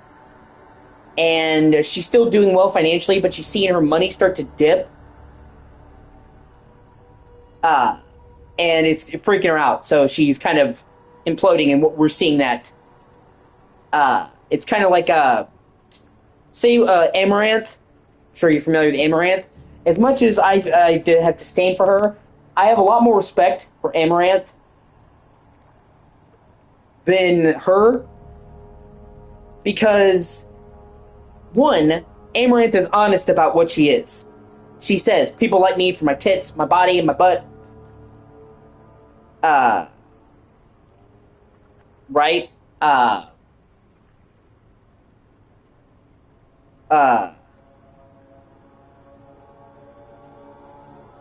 Yeah, it's hilarious. That was a whole skit that they did. It was genius. They played people and trolled people. The guy got, you know, it was hilarious. Especially when they were both in on it. They made crazy bank. But the thing about Amaranth is, one, she's honest about what she is. Yeah, her boyfriend wasn't abusing her at all. Like, the whole thing has pretty much almost been 100% verifiably proven as a skit. That's what I'm saying. They pretty much proven that he didn't. She said that, I'll have to look it up and I'll send you the link. But many people did a digging on the claims. They found that she never called the cops on him. There was no police report. And many of the things she said were outright lies. And it came when her numbers were starting to dip. So it is widely believed that she did that as a stunt with her boyfriend to drum up publicity, which he's done before. So I don't think he was abusive to her. And he did it because he's not in the public light. People don't even know his full name. So people thought he was shitty. He doesn't have an internet view. So, but the whole thing about Amaranth is, one, she's honest about what she is. She knows people only watch her for her ass, her tits, her body, okay? She doesn't try to pretend. That's what really pisses me off about Pokimane. People like me for the content of my character. No, they don't. You honestly think, or you're trying to portray that people like you for the quality of your character. They don't. And we know that you know that, okay? You just won't be honest with yourself. Dude, she had a fucking, her subreddit had like 20,000 subs, or, you know, followers, whatever they call it for Redditors, you know, a page. Then they had one that was just like compilations of her naughty bits, her bending over, her feet, or whatever. 40,000, okay? So you're like, your horn-thirsting page has more than your official account. There's no way you don't know that you actually think that people are interested in your personality, dog. I don't believe it. I don't buy it. So, Amaranth is dirty, but she's honest. I feel like it's worse for Pokimane because she's lying to herself, and she's trying to lie to us and say, well, people like me because I'm funny. Bitch, you are not funny. I'm sorry, you're not. People like me because I make engaging quality. Dude, 80% of your quality, your content, is fucking watching people's other content while you eat a salad. So no. And like I said, you have more people on your thirst page than you do your entire fan base. I've seen highlights, dude. I'm not gonna watch a whole stream, dude. I have too little free time, man. Dude, I can't even. I'm right. Okay, I am trying to get my streaming off the ground. So I stream like 8 hours a day, and that's going well. But that takes a lot out of me because, unlike some people that we just talked about, I try to make my views entertaining and say things that matter, and I actually interact with the people who come in my chat. Pokemon doesn't fucking even interact with the people that come in her chat, man. So me personally, I stream 8 hours a day. I actually put effort in my streams and try to engage with people, try to be funny. I think I'm pretty good at the games I play. I'm not like the best in the world, but I would say I'm definitely a lot better than your average streamer, especially in games like Resident Evil, where I literally was in the top 1% of people who beat Elden Ring. I had that screenshots, by the way. 2, I'm trying to make curative videos. I'm trying to branch out and make edited reviews. Shorts. I've made some shorts, but I need to make more on a regular basis. As well as commentary videos, because I've had people tell me for years that I need to do commentary videos. And what is a commentary channel anyway? Somebody giving their opinion about life, whatever, yada, yada, yada, while they have B-roll game footage in the background. I'm already giving my opinion about life. I'm already playing games. Might as well. So I'm trying to step into more curated content, and then I do everything around my house. Okay? My parents are disabled. I do all the physical labor around the house. I go to the store for them, I do their laundry, I walk the dog, I get the mail, I take out the trash, I clean up the plates, I help make dinner. So I have a laptop, but it's not super great. It gets the job done. You can literally see it now. But it's, whatever. I didn't have a laptop, so we're making progress. But my whole point is, that's fair. Yeah, my laptop is not that great. It's Intel Celeron. It's got like a CPU from like 10 years ago, and a bad one. So I can play old games or whatever and do like 720p 30 FPS streams on OBS, which it's fine when I play old games. I play a lot of like original Xbox games, 360, stuff like that's fine. But yeah, 720p 30 is basically what it caps out at. Yeah, you take care of stuff too. I'm sorry. My whole point is, I have a lot of shit going on in my life. What free time I have, because I consider this a job. I treat streaming like a job, by the way. Which, I know it sounds silly, but if you want to make it in YouTube, you have to treat it like it's a job. YouTube values content, okay? You've got to be here every day if you want to make it. That's, once you get big, once you get a following, you can stream whenever you want to and people watch. But when you're getting up to that peak, you need to be checking in, checking out every fucking day. I stream like every day. And I've hardly missed a day unless I'm like sick real bad, because if I'm like minorly sick, I'll still play, or it's like there's emergencies going on in my life. I've had some like major life crisis shit happen lately. But for the most part, I very rarely miss a day. So, I've had some people be pissed off at me because they're like, you don't watch other streamers, but you want people to watch you. And I try to explain to them, it's not that I don't like watching streamers. It's that, dude, I'm streaming like 8 hours a day. And sometimes more if I have extra free time, okay? And I'm doing everything around the house. When I'm done streaming for 8 hours or more a day, I don't want to watch another stream. It's like you're literally working construction all day. You wouldn't want to come back and watch a movie about construction. It's not that I don't like watching people's streams. It's just like, dude, by the time I'm done streaming, I don't want to watch somebody else stream. I just stop streaming after 8 hours. I'm kind of all streamed out for today. And I told people, I'm like, it's not really hypocritical. If you streamed as much as I did, or do, you would understand it. Like, if I just streamed a little bit, then no, it would be hypocritical. But I'm here fucking every day, man. But the whole point I'm making is, even if I was going to watch somebody else streaming, because there are channels that I like, it wouldn't be fucking Pokemon. So I'll see her highlights, I'll see her dumbass quotation marks. I do not have the time to sit there and watch a full unedited stream. Nor would I want to just, watch until he else stream. That's her fucking content, man. She sucks. She is the worst. Yeah, I'm sorry. But yeah, with Amaranth, she knows what she is. And I think that's particularly why I hate Pokemon. Because she tries to lie to people and herself that people like her for the contents of her character, for the quality of her stuff, and they don't. At least with like Amaranth, Belle Delphine, although she's kind of fallen off. Belle Delphine is not sitting there thinking, well, you know what? They really like me for me, guys. Like, if you're, let's call it spade a spade. Be honest, man. And also because people like Amaranth are smart. Amaranth could stop streaming tomorrow, she'd be fine. Like, if you've seen her, she went over her finances with Caleb Hammer.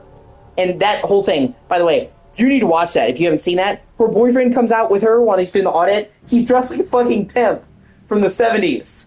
And he's... Oh, that's gross, dude. That makes me feel icky. That's minors.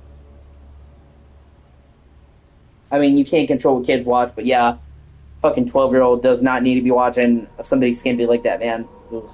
Then again, Twitch doesn't age-gate that. You literally could make an account saying you're 12 on Twitch, or 13, I think is the minimum, and not have any viewing history. People have tested this. People have literally tested this. They'll make a Twitch account. It will have no history. They'll say they're 13, and on the front page, wall-to-wall titties. Skimpy chicks. They don't care. None of that shit's age-gated. Yeah, and they don't even lie. They don't even deny it.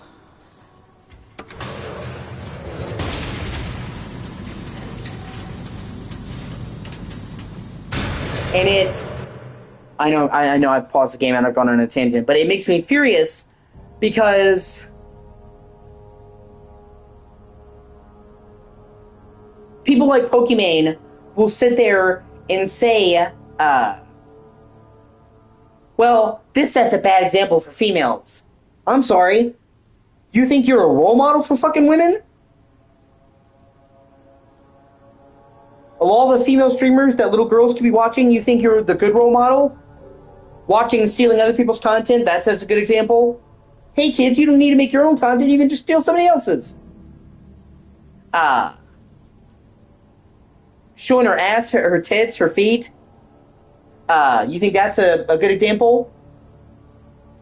People thirsting over her body more than her content? You think that's a good example for little girls? And we've straight up seen the effect that this has had. We're now seeing people like Lil Tay, what's her name? I can't remember her name. The Cash Me Outside bitch. I don't remember her name. But you know what I'm talking about. Cash Me Outside, how about that? They are people like her and Lil Tay made a fucking OnlyFans when they turned 18. The day they turned 18. That is so fucking disgusting, man. And what do you think happened? What do you think happened? It was fucking... They grew up watching people like Amaranth now, and now they're 18 making an OnlyFans. We literally have seen that those streamers were a bad example on women.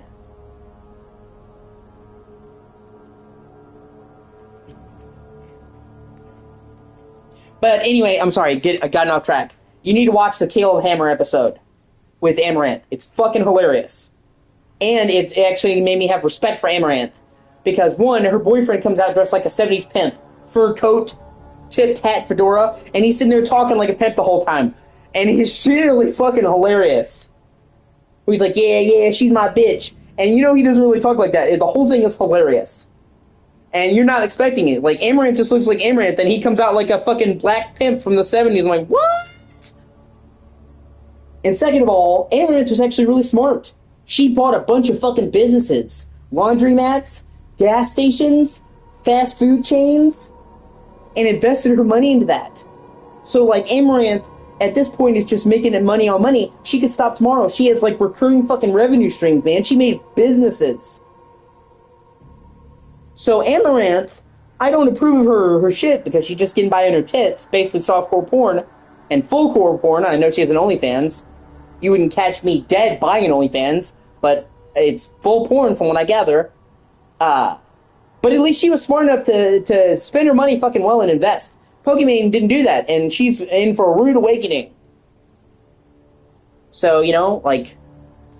And I think anybody who's lucky enough to get that high up should be investing their money. Say what you into, like, Jake Paul, Logan Paul, enormous douchebags. They've invested their money in tons of different businesses. They can stop YouTube tomorrow and they would survive. Comfortably. Come on. Open.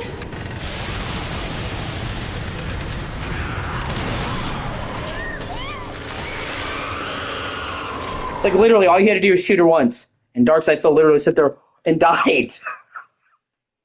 Oh my god. It's funny. Like, I'm sorry, did you miss the giant prompt at the top of the screen saying shoot? Yeah, so, I'm sorry. I know I paused the game for a while. I got into a rant. I have a lot of passionate feelings about that shit because, well, I mean, I'm a streamer. I'm a content creator. I put my heart and my soul into this. And, it shames me to see these people doing this shit and how little the bar is because, I'm not talking about, like, my looks. I couldn't whore myself out, for, like, a Pokemon. It doesn't work the same way for men. I'd have to be, like, fucking Adonis. Even a good-looking man. I don't think I'm ugly. I'm not gonna go into it. I don't think I'm ugly. But in order for a man to get by on his looks in streaming, yeah, there's actually dudes that have done that with AI avatars. It's hilarious. VTubers. But anyway, I don't think I'm ugly, but I'm not like the most attractive looking. But I think I'm okay looking. But in order to make it on your looks as a guy in this world, you have to be fucking Adonis. Like, technically, some men can get by, but you can be an average looking girl and get by on your looks. If you want to get by on your looks as a dude, you need to be like fucking Henry Cavill.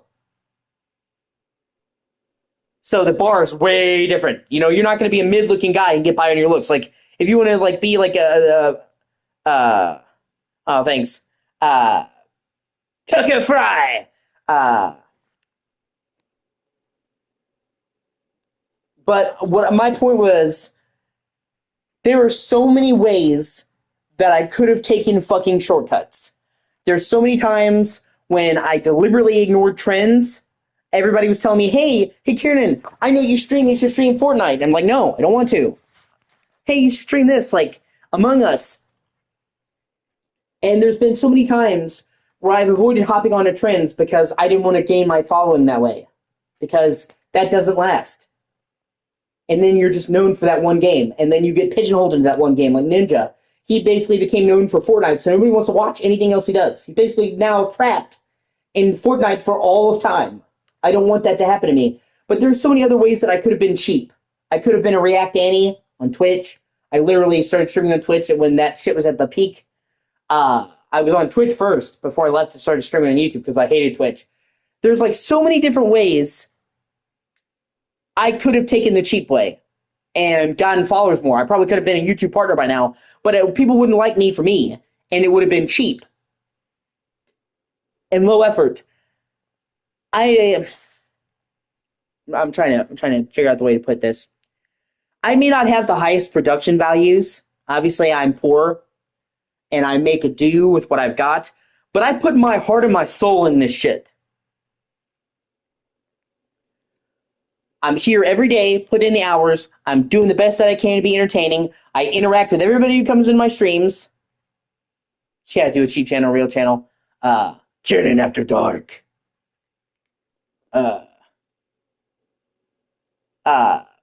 And I always interact with all the people who come by. I remember them. People are like, hey, do you remember me? Yeah, I do. Like, just about anyone who talks to me for longer than 30 seconds, I remember. So I put my heart and my soul into this, and I really give it my whole ass, so to speak. And it sucks to see people like Pokimane just fucking skate on by doing the bare fucking minimum. Why? Because they're moderately attractive? Like, I wouldn't even say she's like super attractive, man. So it's like, wow, you could just be a mid-tier chick and just fucking skate by doing, literally stealing other people's shit, man. Of course, that's why she's on Twitch, because YouTube wouldn't let her get away with that. But I'm almost have enough to apply for YouTube Partner, so I'm almost there. I've got the watch time, I've got the views, the only thing I need is subscribers. Yeah, that's fair. I only need to reach 500 subs. Yeah, that's funny. Kissing prank gone sexual? Sam! Exaggerated thumbnail. I kissed my sister? Just, yeah.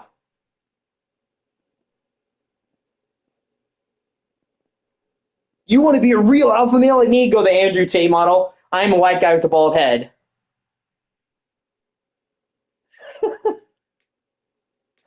Oh my god. Maybe I should join the manosphere. I'll show you how to be a fucking alpha male! Then again, I'm not on trend, so I'd have to start getting on gear.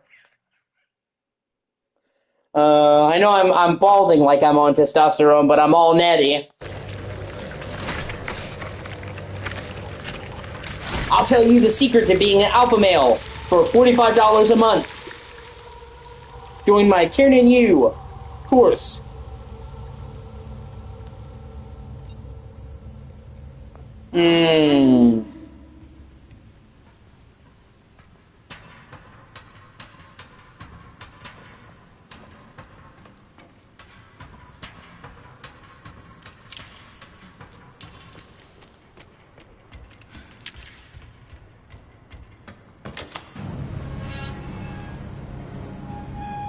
I also think Emily, it's me. being an anime reviewer, I could get behind that, honestly, for the right anime. Just depends. I could see myself doing film reviews because I don't talk about it a lot, but I am a bit of a film buff. I have a lot of films that I love, and I have a very deep knowledge of films as well. I have a pretty big DVD collection.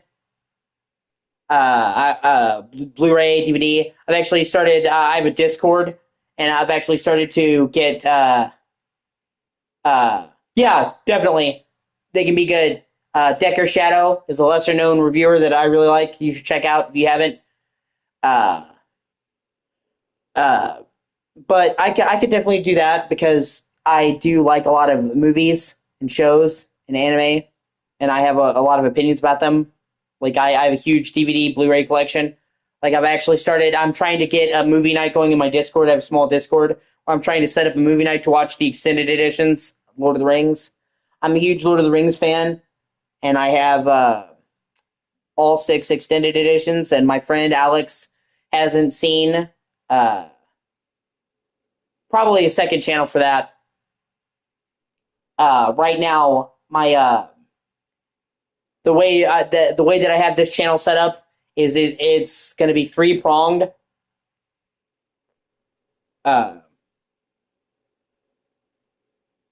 You have my streams, O.C.G Streams.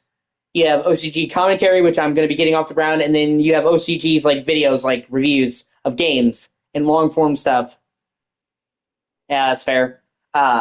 If I was going to throw a 4th anvil into that fire, I'd probably make it a separate channel. So, like, I think my channel right now is good the way it is. Like you said, you have streams for long form, videos for more edited stuff, and then commentary for gameplay adjacent shit.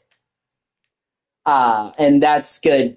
I think if I was going to throw a 4th thing in there, I would throw it out of whack. So I would, if I was going to do films or whatever, probably would be a separate channel. Diversifying, yeah. I think like I said, I think my channel is set up perfectly. This channel is set up perfectly the way it is right now. In the future, I might be down for making a new channel, but right now I'm trying to get this to partner. This is the main priority. I am very close to getting a YouTube partner. I'm like 5 subs away from being able to apply. And I should get it. Well, I'll knock on wood because I have no strikes on my channel, and I meet all the criteria. So it's very rare that you meet the criteria and you don't get it. So that's my main priority, is getting this channel to YouTube partner, and then everything else is secondary. So in the future, I'm down to opening a second channel, but for right now, I'm just doing this. But yeah, I definitely could do film reviews and stuff, anime reviews, as long as it wasn't like something like fucking Bleach, man, or One Piece. I do not have the time to watch 1,000 fucking episodes, and most of it's filler, dude. And that's where, like, I say that I like anime, and I do like anime. I don't like a lot of the super common animes because they're filled with filler. I don't want to, like, see Naruto in a pocket universe. Like, what if we grew up here or some fucking bullshit, or charging up an attack for 5 episodes, fucking DBZ. I like animes that are shorter, more concise. Like, my favorite anime of all time is Full Metal Alchemist Brotherhood. And it only has like 80 episodes. I mean, for any other show, that's a lot. But when you consider how many, like, it's competition, that's nothing. But every fucking episode of Full Metal Alchemist Brotherhood is a banger and is concise and to the point. I would rather take like a tight 80, tight 100 episodes than a fucking million, and 90% of them are filler, man. So I know everybody's like, if I was going to do anime, it'd be like, do Bleach. No, dude. I'm not going to sit here and watch 20 episodes of fucking filler. I would kill myself. And I'm not going to review something I'm not interested in. So if I did anime, it would be very different than what people are thinking. It wouldn't be the most popular stuff. Probably a lot more obscure stuff. Just because that's what I naturally gravitate to, is the shorter, more concise shit. I feel like with anime, you either have a short run and you don't have enough episodes, and people are like, man, I wish I had that. Yeah. And then you, like, with animes, you either are too short and you're like, damn, I wish there was more, or you go on forever. There's no in between. You don't see a lot of animes that just last a decent amount of time. They either end too soon or they go on till the end of time for whatever reason.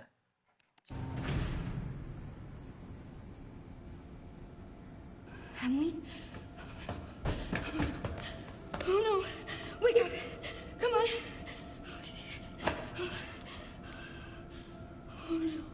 Also, I've seen people try to say that they think the Leon portion of this game...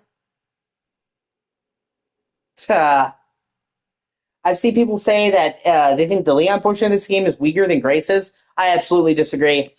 I like it just as much in its own way.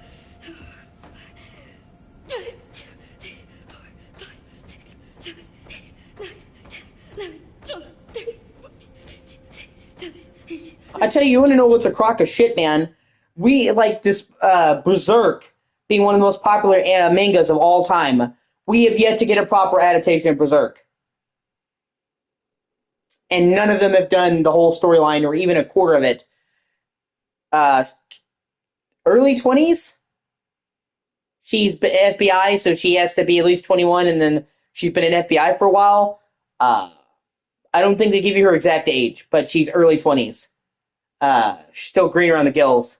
But you can't even apply to become a cop in FBI until you're 21. That's why they made Leon 21 in Resident Evil 2, because that's like the earliest that you can apply to be a cop. In general, he couldn't have been younger and still applied. Which is why Rebecca being in Stars when she's 18 infuriates me. It's like, you shouldn't even be here, bitch. And you're annoying. Go away. She's the worst Resident Evil character for me. Fucking Rebecca, man. Oh,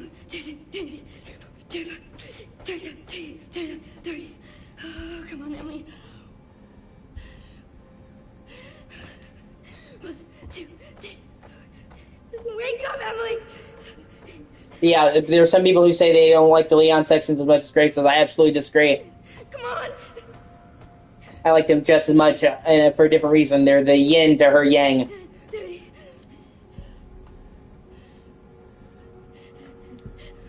And I really like the look of his chapters. Come on! Yeah.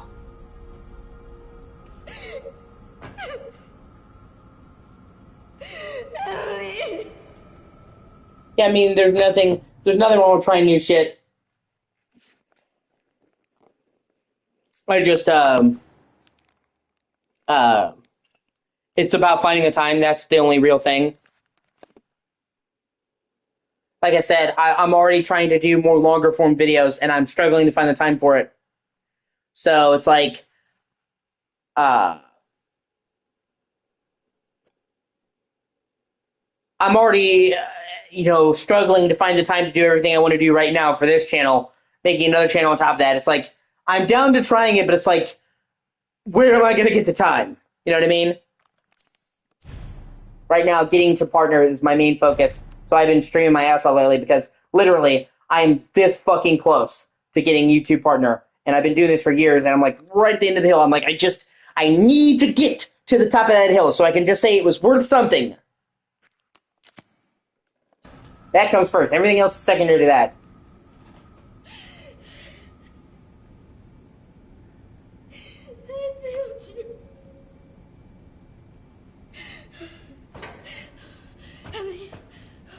Hi. It's me. I'm right here. You okay? You okay?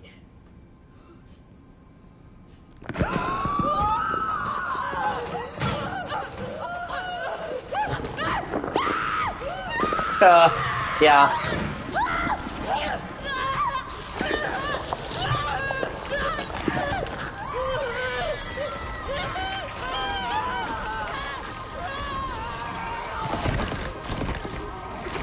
When I first played this game, this shit was heartbreaking for me. It actually make you care about Emily.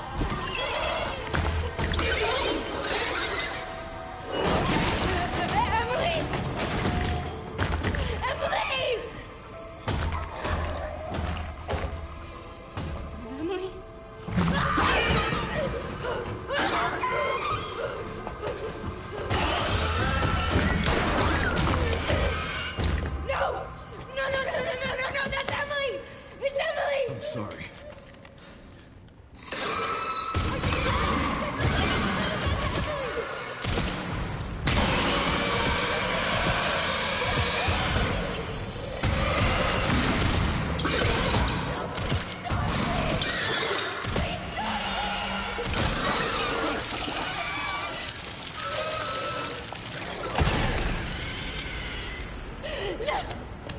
It also shows you the quality of Grace's character, that she still cares about her even after she's a monster. Most people just saw her like that and been fucked, and she still cared about her.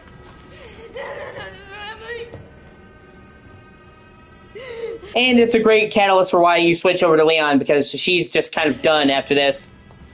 I wanted to save her! You don't understand. It's No, I never would have escaped without her. This is all my fault. Again. Look, I get it. Trust me, I get it. But we're still alive. We have to keep going.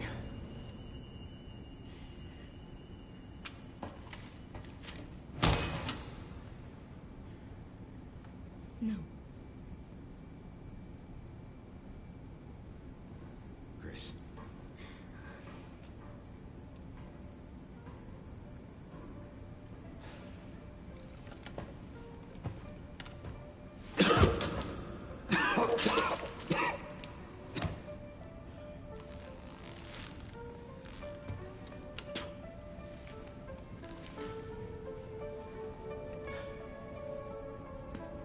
I've also seen people, I actually saw somebody in a Resident Evil group the other day say, how did Leon get Requiem back? What do you mean? You see her throw the gun, you see him look at it. I guess, were you paying attention, bro? This is just a really cool way to do it. The first time I saw this, I was like, what the fuck? I remember when I first played this, she came across and saw Xeno, and I'm like, what? They definitely hit you over the head and give you get you amped up for the second half of the game, because it's really the halfway point. Alpus is within reach, Grace. I'd like you to come with me. Come with you. Well, you feel lost, but you're not. You're exactly where you need to be.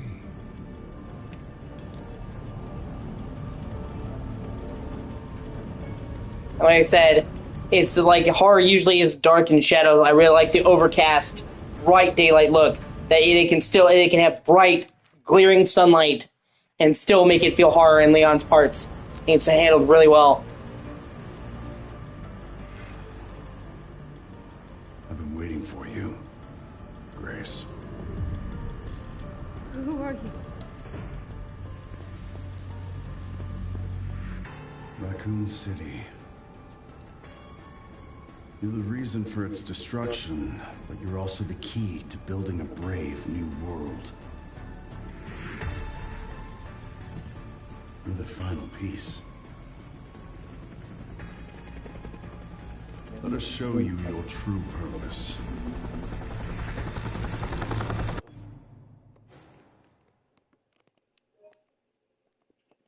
And they very, very strongly showcase the contrast between the light and the shadow for Leon sections. I think it's handled really well. And it's an aesthetic they've never really done in Resident Evil, where the vast majority of them have been during the nighttime.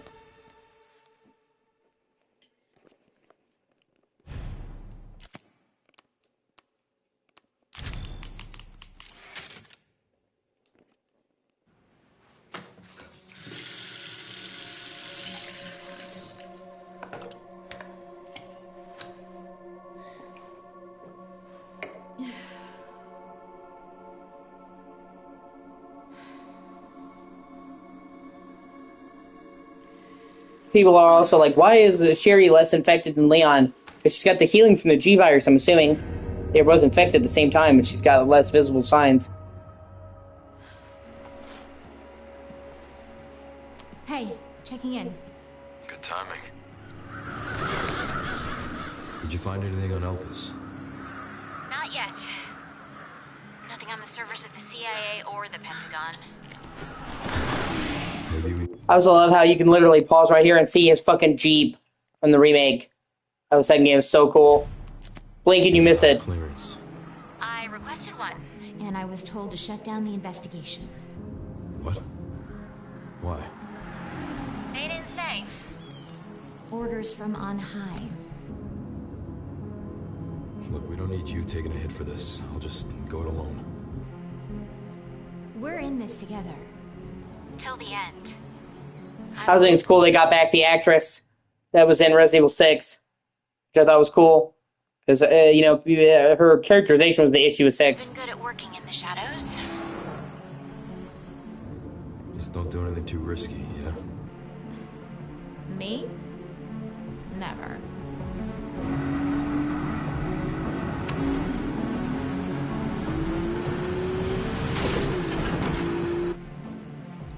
I'm gonna find Grace.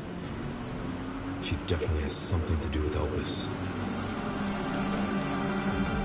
And like I said, that fucking pan, man. All Raccoon City is so fucking sick.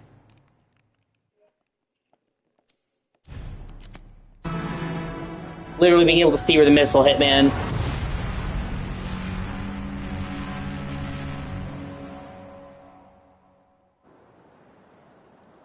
End of the world, evacuate immediately.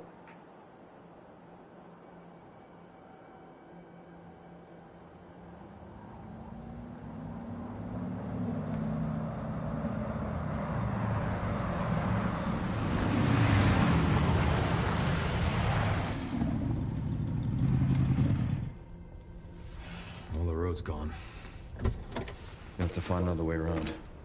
All right. I'll leave that to you. And even when you come to Raccoon City, the part you visit is Raccoon City East, a part of the city we've never seen before, which I thought was really cool.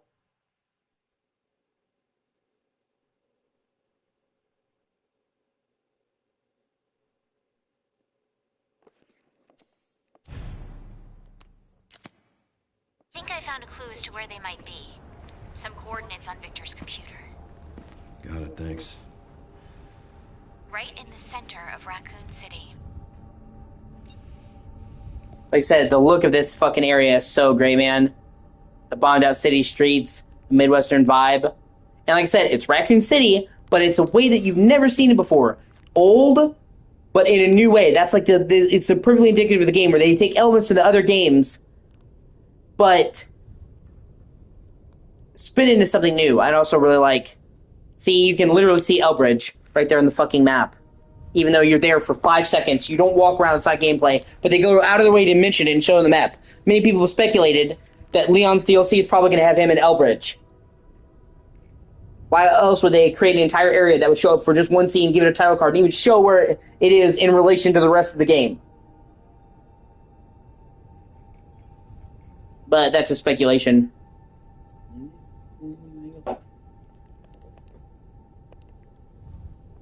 Here we go. And you get some of the background. It just depends. Technically, most of the Resident Evil games end in the nest, which is basically like the building. It's not a skyscraper, but it's the umbrella headquarters. This game ends in the nest. Raccoon City, a city in the Midwest surrounded by nature. From the early to mid-90s, pharmaceutical giant Umbrella invested heavily in the city.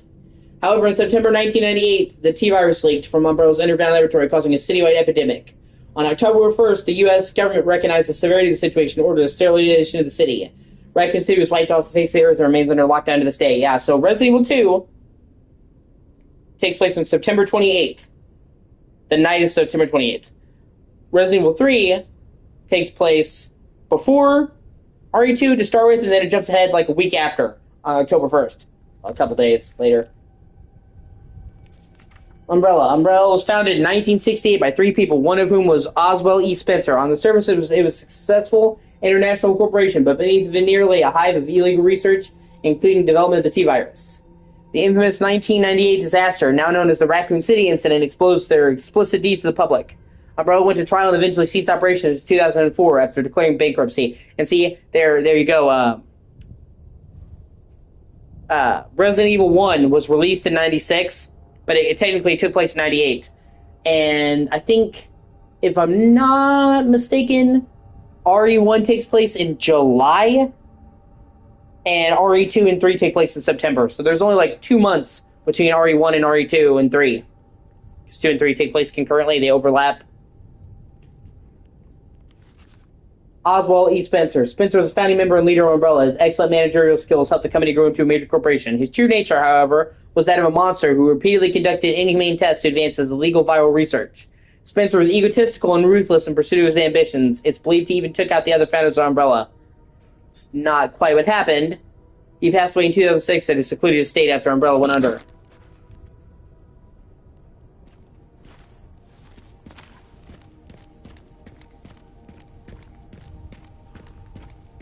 No, not this way.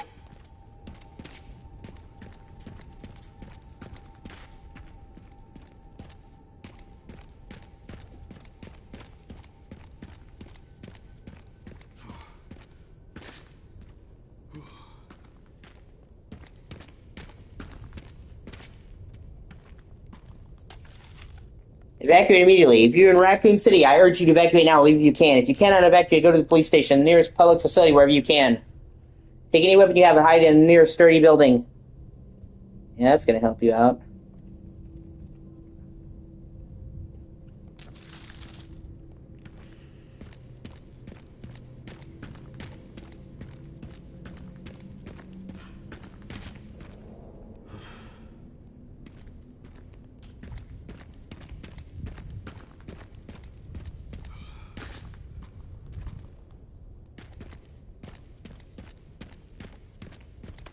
It's like time stopped here. If not for Umbrella, it could have just been a normal city. Yeah. Now it's nothing but ash and memories.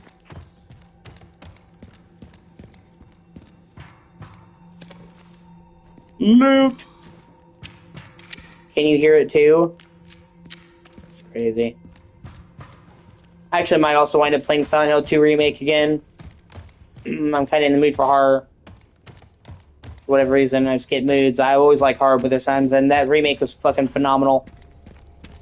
Silent Hill F is also really great, despite what people say.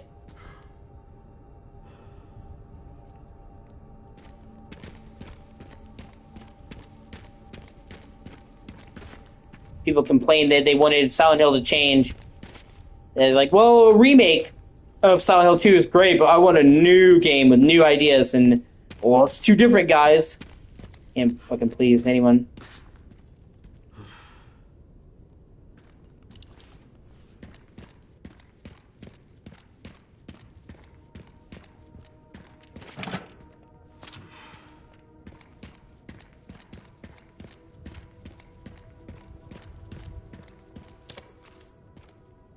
God, this... Ugh. Ugh. People bitch that they didn't have spiders. In the original Resident Evil 2 and 3, there were spiders, and they removed them. I guess because nobody cared enough. And they're like, well, where are they? There was that one person, so they brought back a spider in RE9, and I'm like, yeah, this is what you wanted, right? Makes my fucking skin crawl. It's always spiders, man. I hate fucking spiders.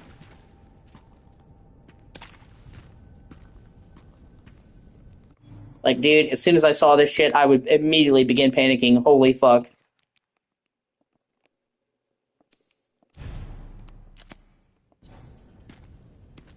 mean, it's pretty obvious the spider. I'm like, no, no, no.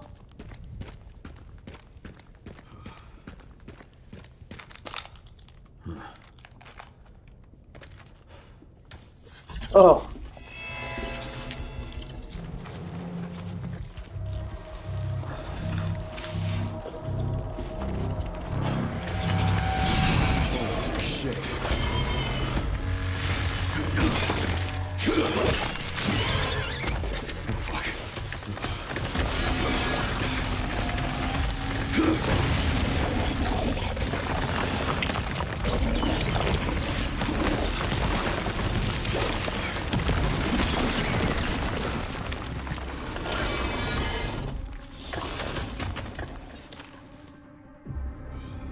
But see, I love the harsh sunlight.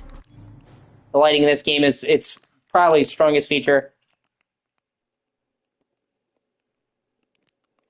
You can see me stop to take pictures a lot. It's just a pretty game, and photo mode's brand new, so I'm gonna take all the pictures I couldn't take before.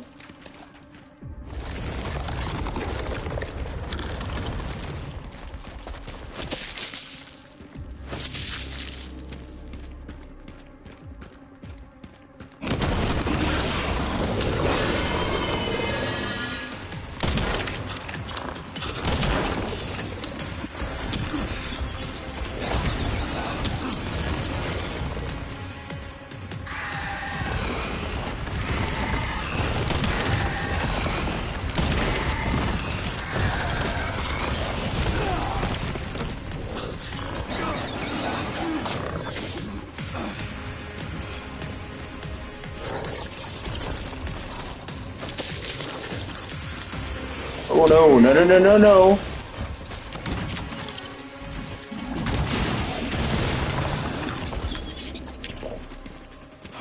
Alright. Now what?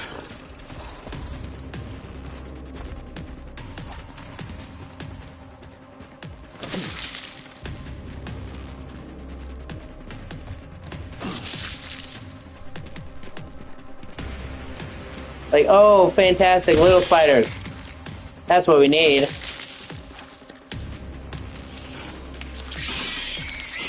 Relatively little spiders, by the way. Still the biggest spider you'll ever fucking see in real life.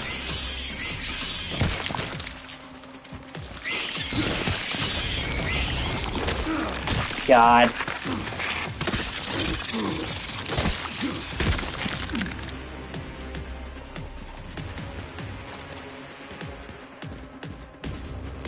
Yeah, you guys just had to bitch.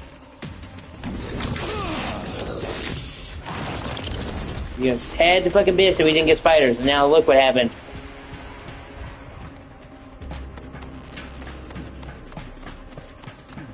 So now I won't sleep for weeks. Thanks. You're a real pest, you know that? Ah, shit.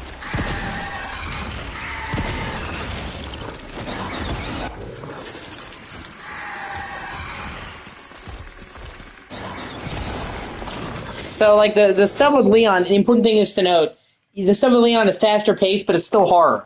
You have more ammo, he's stronger, but it never feels like you're playing an action movie. It's not like, I've seen people try to say that the parts where you play as Leon are basically like you're playing RE6 again. No. This still firmly feels like fucking horror. Just a different type of horror. This is, you know, Grace's section is more like Night of the Living Dead, Leon's more 28 Days Later. They're both still zombie horror movies.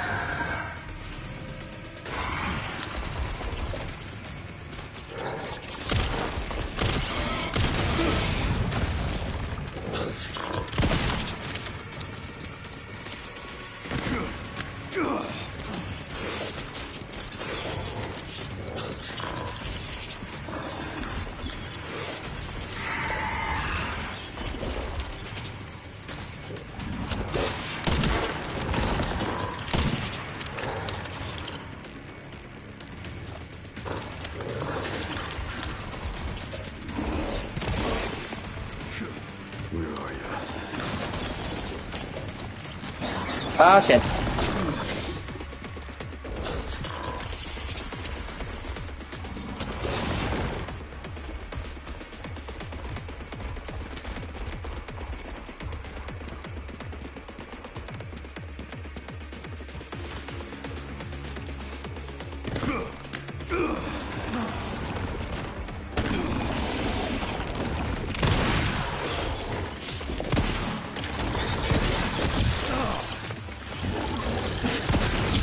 Really, you asshole? Haven't you had enough? I don't have time for pest control.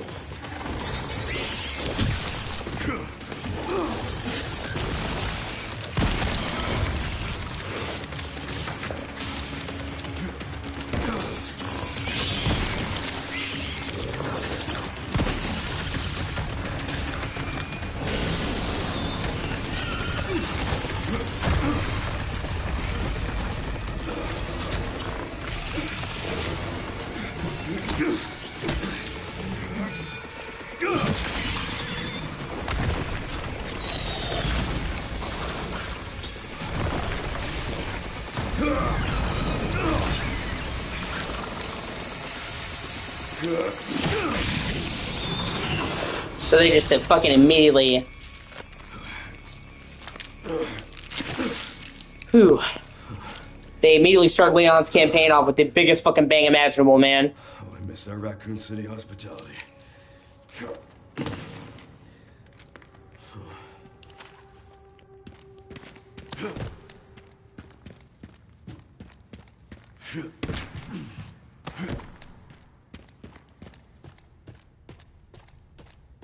And then you have the harsh sunlight outside with the contrasting no light inside. Said it's great.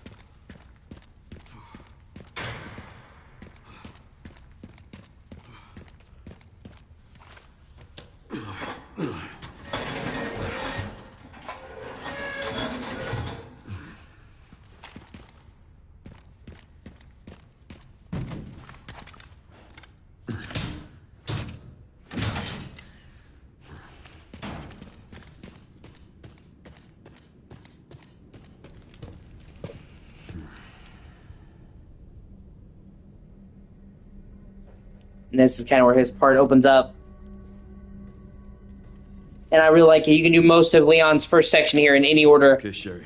I've hit the barricade. Looks like someone else was here first. And they were planning on busting their way in. No way around? The Army Corps of Engineers erected it to seal the city. It goes on for miles. Guess the only way in is through then.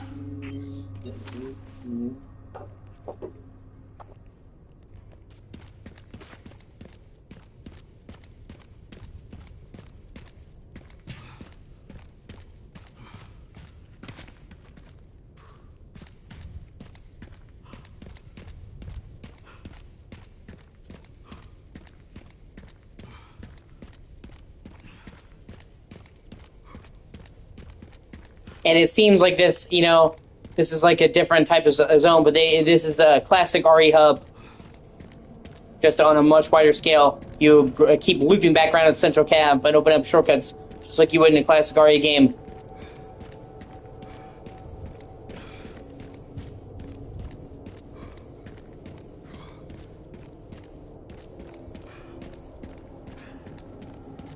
Whose camp is this?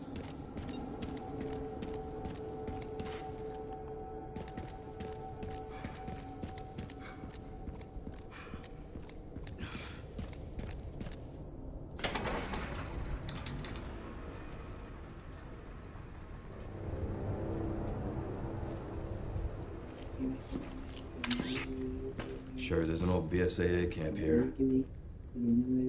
Place is trashed. Looks like they left in a hurry. What were the BSAA doing in Raccoon City? Interesting. What is it? The computer's not locked. And they were also headed to the center of Raccoon City. Interesting, too. That reminds me. I dug a little deeper in the Pentagon's database, and I noticed something's missing. What's that? There's no record of anyone ordering the missile strike on Raccoon City. Well, if not them, then who?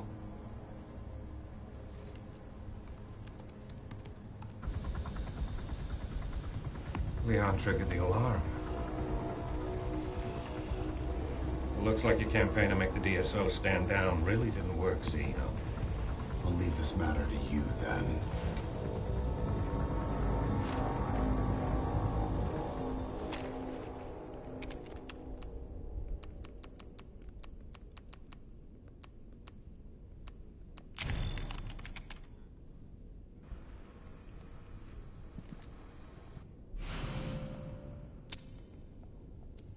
You can actually start getting good shit.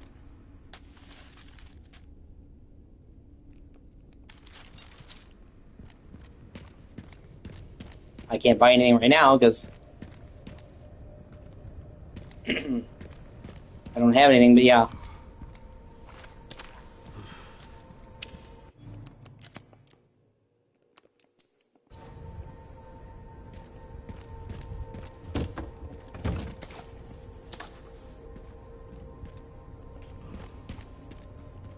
I should check the camp some more.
Strange.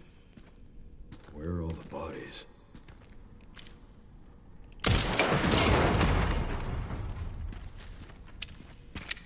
And I love the look of zombies for Leon's campaign. Because, like I said, they've been there all this time, so they're basically like undead fucking ghouls.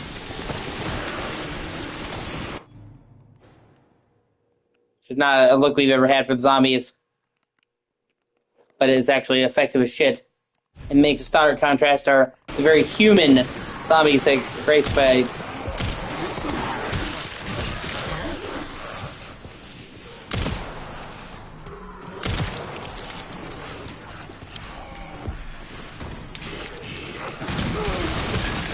Ha ha ha! Shazubi!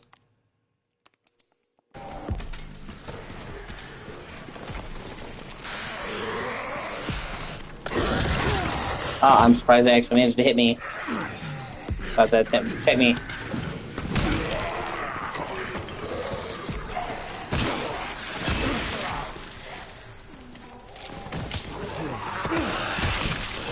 Really, asshole?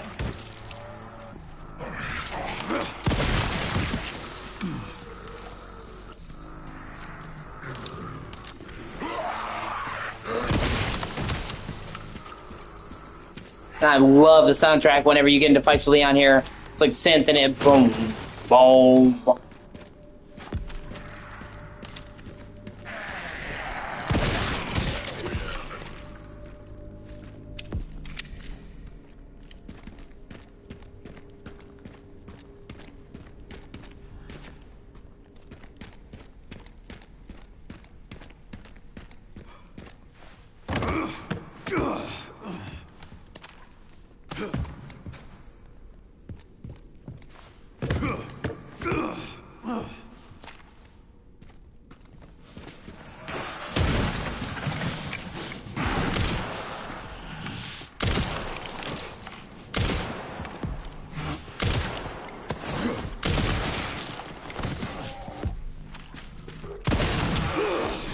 Oh shit.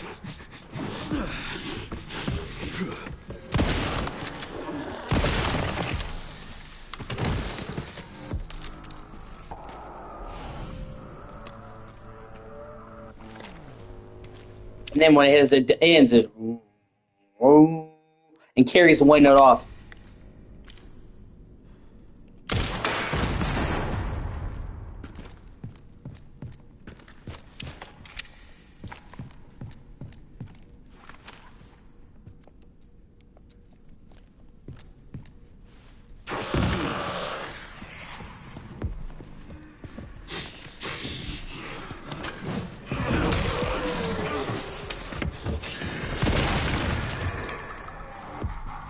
Thought you were gonna sneak up on me, didn't you, bitch?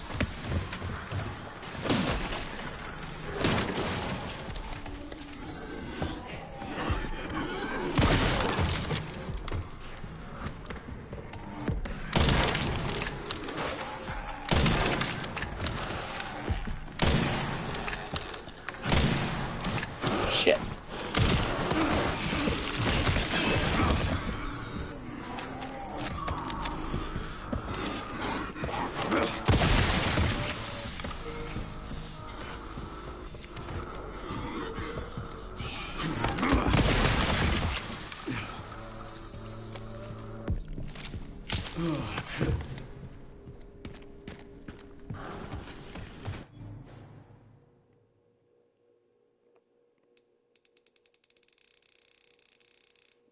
God, I love the look of the city.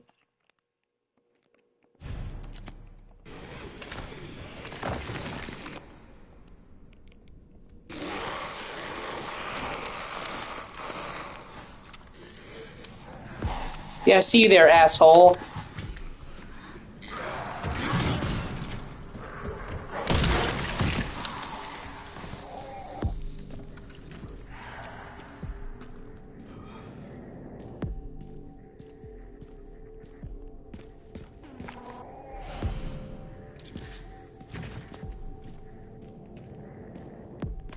Bad news, Sherry. This place is overrun with zombies. What? That's impossible. They should have all been wiped out by the missile. Yeah.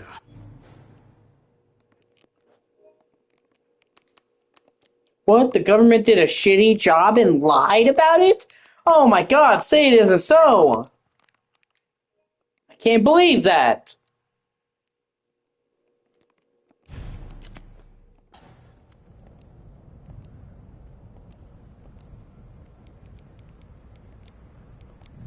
They should have.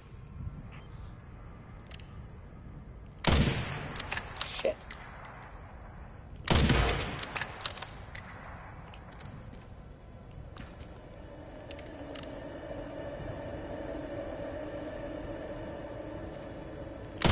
Shit. Ah. No, I'm not fucking.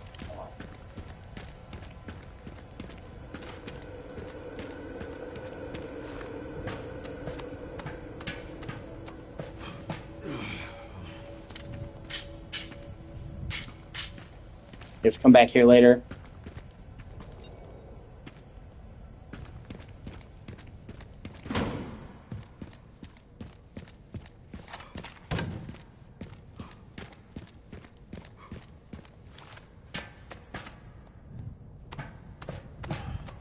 And you get some absolutely stunning vista shots of the city with huge draw distances.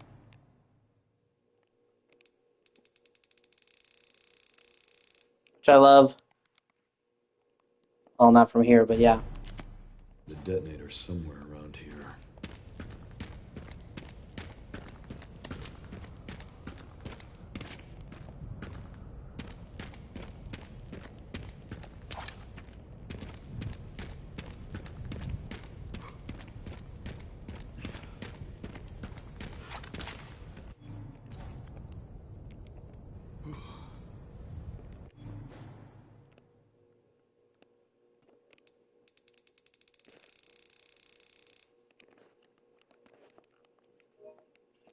Trying to get them big, beautiful money shots.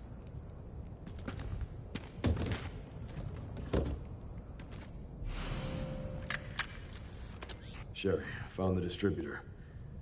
2 more parts and I can jerry-rig the... It is quite a bit of different inspirations, but it's Midwestern. Think of, like, Missouri, like St. Charles, Ohio. It's meant to be a generic Midwestern city. Detonator for that gate. Great. Can you see any more from your position? It has several different parts. It's not from any one city. I know the BSAA camp. That should have the signal receiver. See, and most of this area can be done in any order. That's why you're showing you now. You can go here, here, here, here. Relay's over there, huh? That should be a fun trip.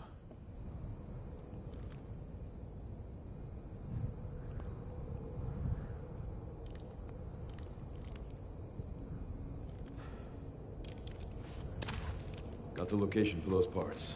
Going to collect them now. Okay. I'll look into the BSAA in the meantime.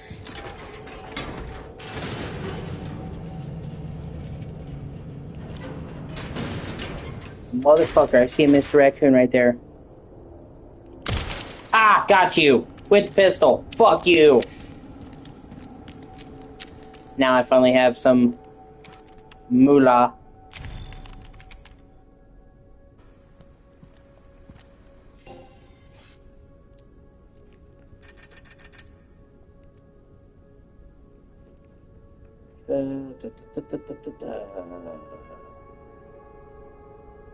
Let me see.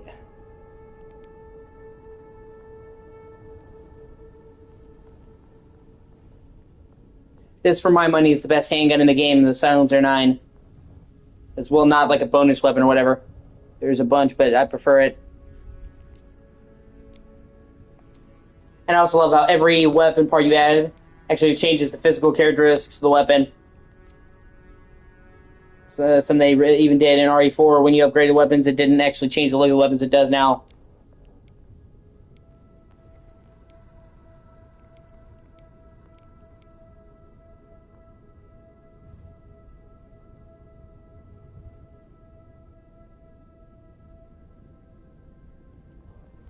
That being said, now is the time when we upgrade. I'm going to sell the Alligator Snapper. You only have a limited amount of inventory. I'm going to sell the MSBG 500. I'm going to buy the Silencer 9. I'm going to buy the 99 TAC. And that's all I can buy for right now. But that's, I mean, I'll be coming back here a lot. This is the most powerful base game handgun, and it has a built-in silencer. And you can make it virtually silent, so it actually helps you with stealthing enemies.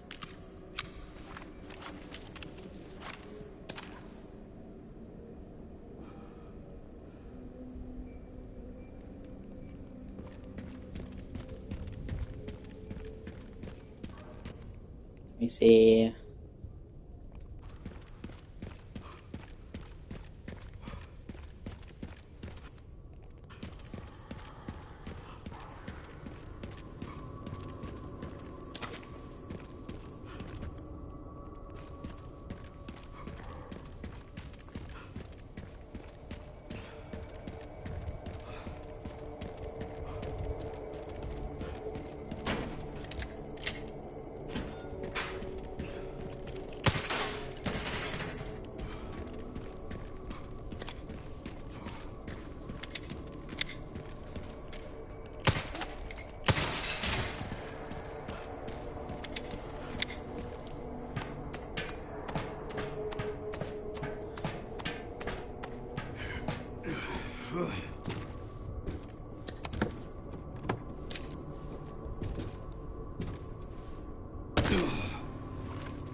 Okay.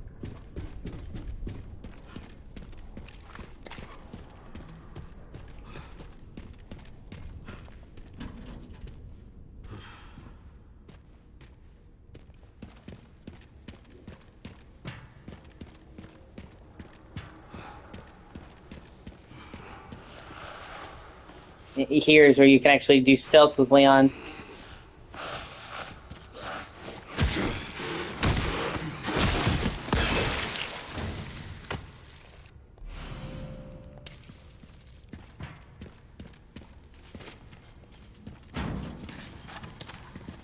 And also where they show off, they said, the contrast with Leon. Going from the bright overcast sun to virtually dark, completely dark parking garage. Sunlight peering through. I really like the contrast that that creates.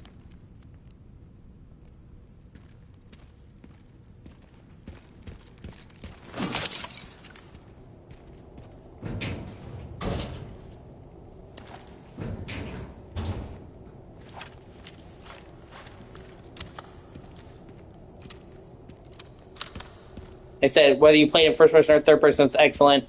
They really did a good job, and it's really not easy nailing that.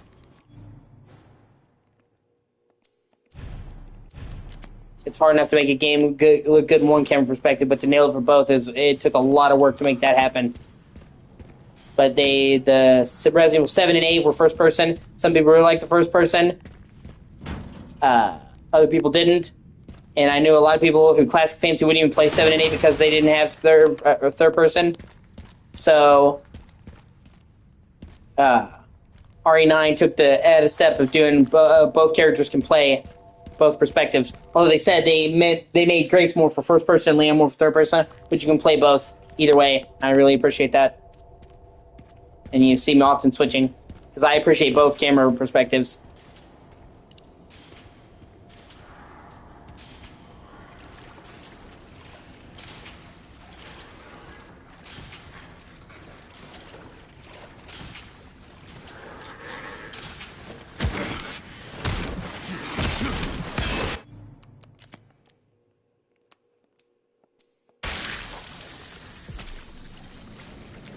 I just wish they had a button combo for quick changing instead of having to do it in the menu each time.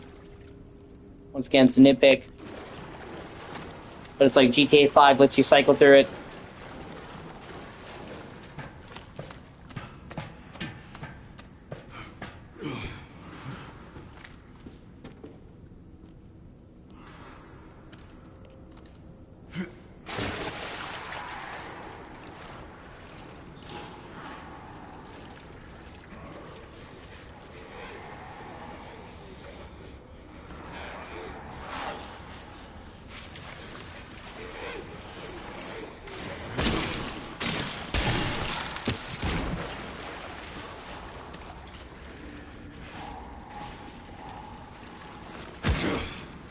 And I also like how it gives you choice. You can just run through this gun blazing, you take the time to slowly pick them off. Your stealth and save yourself the ammo.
As I said, like, just this takes an ordinary parking garage and makes it fucking intense. The darkness, the blind angles.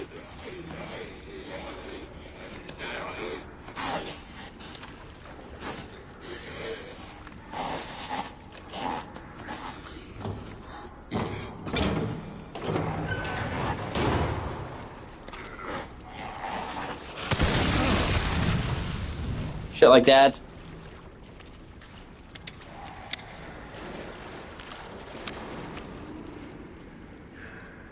Like, the use of lighting in this game is fucking perfect. This honestly is some of the best lighting I've ever seen in a game, both from a technical perspective and an artistic perspective. And considering this game pretty much runs flawlessly at 60 FPS on all platforms, this game doesn't just look good, it runs good. A lot of the time when a game pushes graphics hard, it comes to expensive performance. No, this game is the whole package. I've heard obviously it's downgraded on Switch 2, but I've heard the Switch 2 is actually a good port, and it still looks decent. So they, a lot of the time you'll see games get ported over to Switch or Switch 2, and technically the game will be complete, but it will run like shit and look like shit.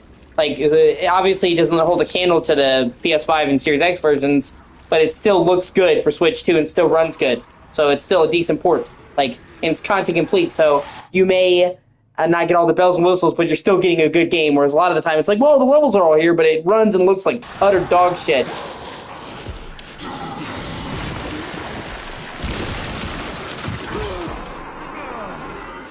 Really, bro?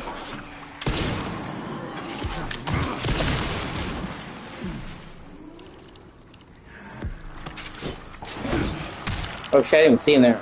Way to go, Leon. Humana, pow!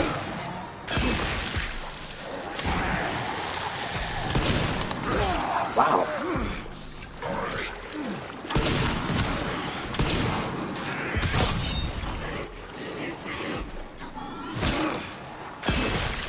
See, like, this to me is still horror. RE6, man, is like literally like a third-person shooter with zombies. I've heard some people try to say, Grease is horror, Leon is action. No, this is still horror, bro.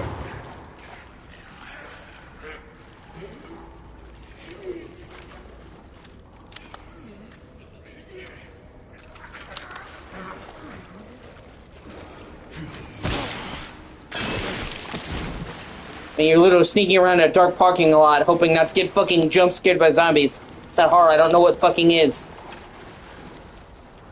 Horror is like anything. There's faster horror and there's slower horror. Like I said, perfect analogy. Grace is Night of the Living Dead. Leon is 28 Days Later. Well, there's zombie movies, different pacing.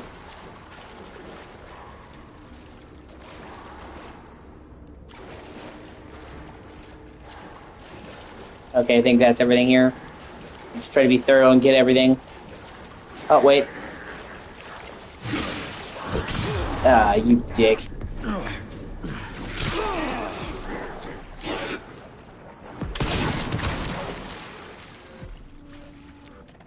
You done, bro?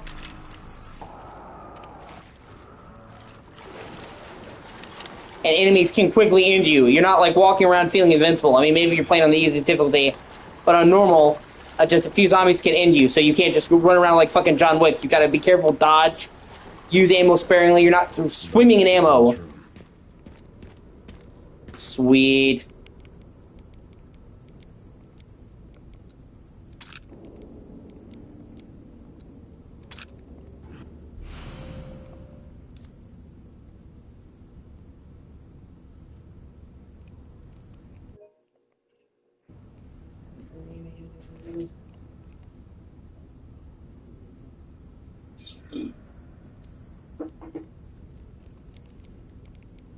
Make some space, and I can buy an upgrade so you can hold more weapons, which I'm gonna have to do.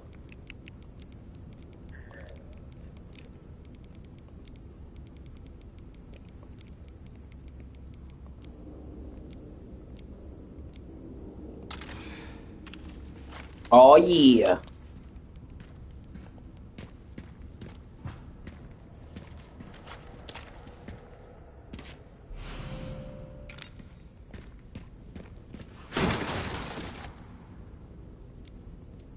Son of a bitch.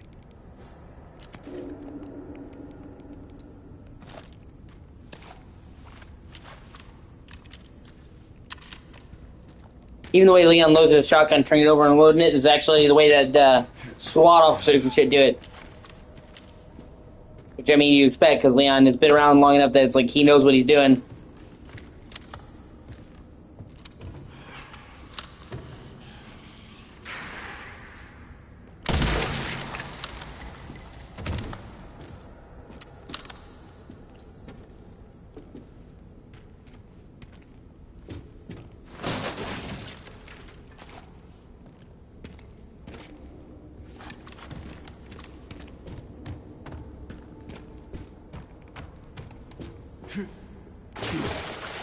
That's just one of the fuses. But I'll put it there to... I'm already going by, and to lose inventory slot.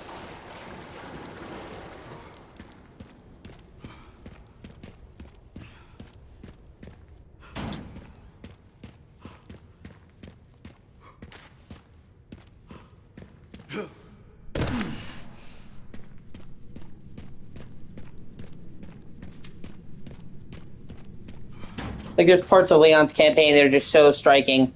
Like this. Coming out of the dark fucking parking lot into this and seeing fucking harsh sunlight coming through from the floor. Great.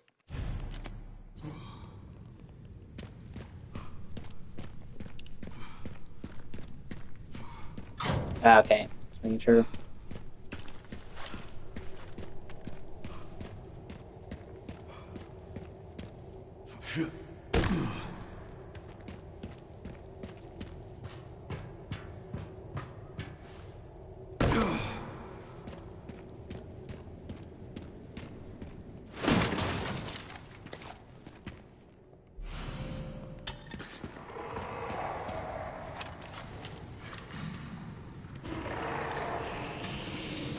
I'm sorry, can I help you, motherfucker? Called out of the wrong hole today.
Like, where were we? Oh, yeah, before I was, had Blisterface over here trying to ass fuck me, I was turning this lever.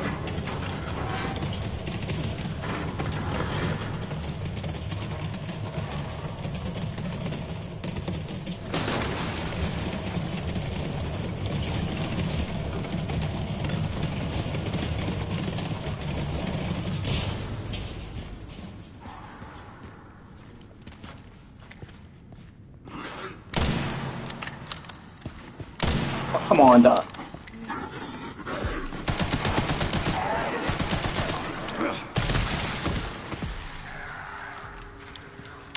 Come on, I did. Get up.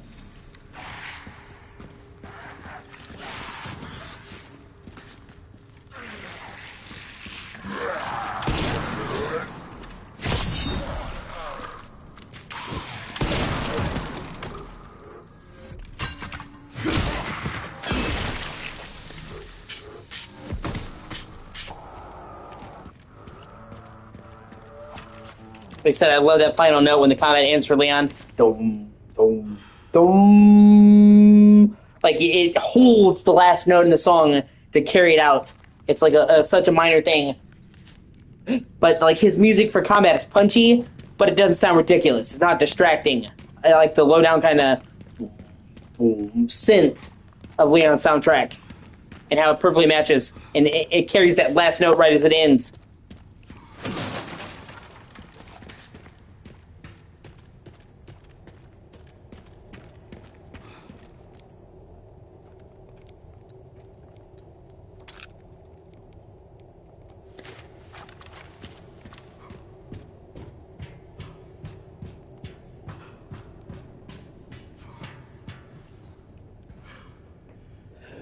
Let me see.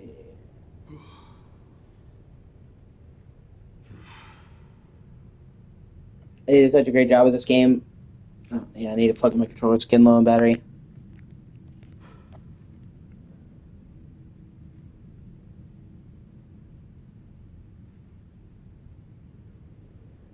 Okay, yeah, just making sure. I don't want to miss anything. I'm going for 100%.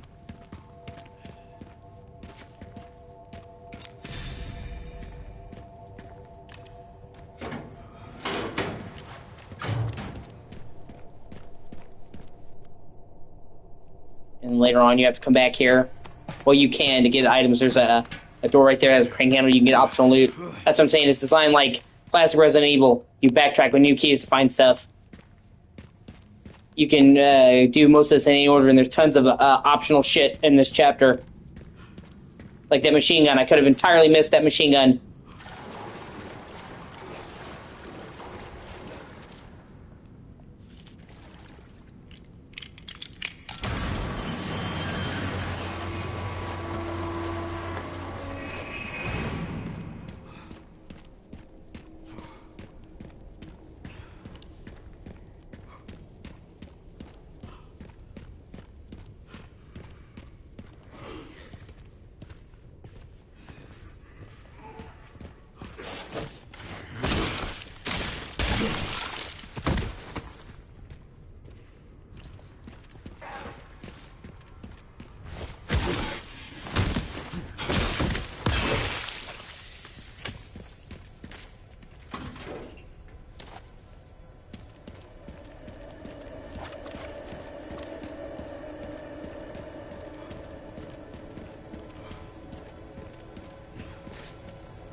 I have to come back for that. I'm about to buy an inventory upgrade.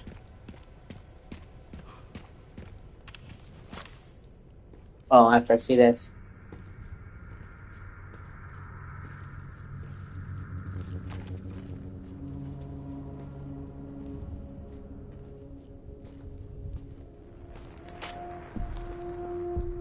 This also shows you like how much of a threat Xeno is.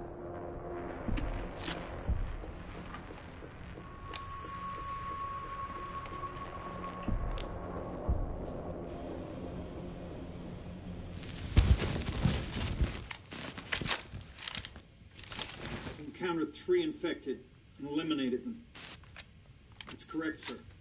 Do we proceed? So the rumors were true? What rumors? I missed that wasn't just about stopping the spread. Don't be ridiculous. Affirmative. Listen up! Our objective hasn't changed. We rendezvous with the advanced party in the center of Raccoon City, then head for Ark. Our mission is to retrieve Elpis. Move out!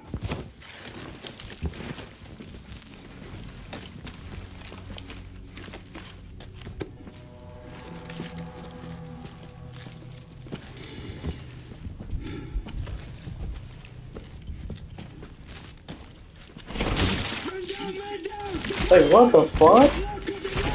Jesus, fuck! Where is he? I'm fucking blind here! Oh, my fucking leg! Stand cover! Stand cover!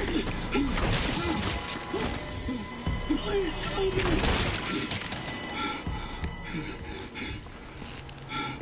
Holy shit! Yeah, he has basically like a fucking elephant rifle that he's holding in one hand, which you can actually get in a New Game Plus, by the way. It's called Redemption, which is funny. I thought I had a short fuse.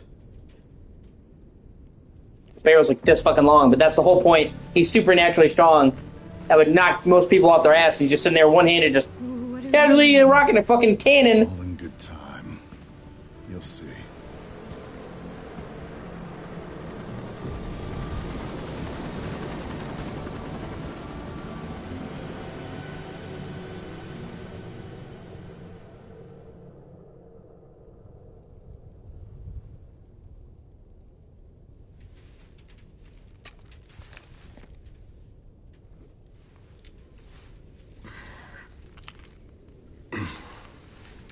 And now you get the BSAA keys that allow you to open the storage crates you saw before. And you can get one of the game's best weapons through that. Which I'll mark down here in a second. Send some footage your way, Sherry. What the hell? The guy at the end. White suit. Can you find anything on him? Yeah, hold on. The So there are ghosts involved with Opus, too.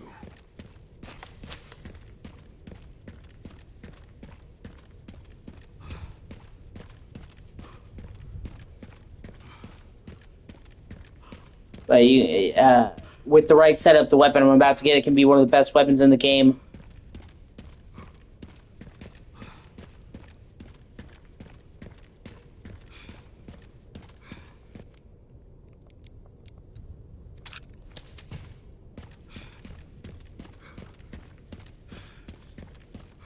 Well, base game, obviously, there's ridiculous weapons in post game. I'm talking about in a normal playthrough.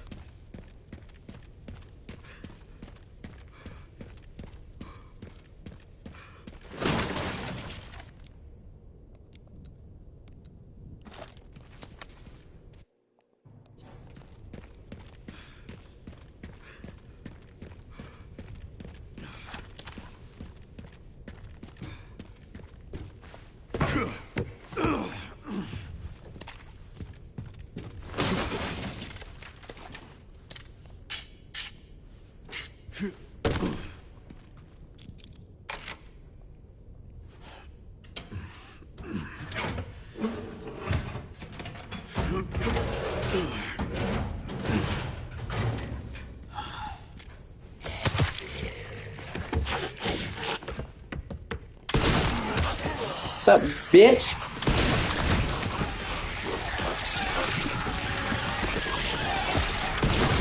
Ah, fuck, I didn't see the Dingleberry behind me.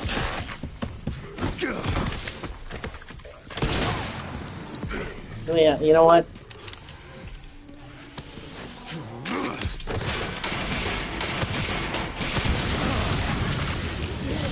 Wow, I still didn't kill him.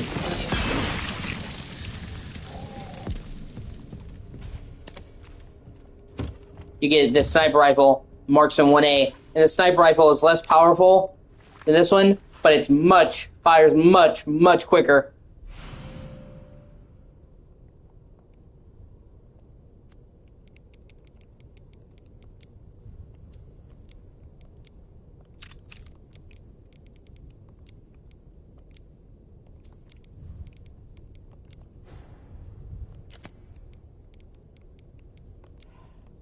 Can't be. Okay. Shit. Hold on.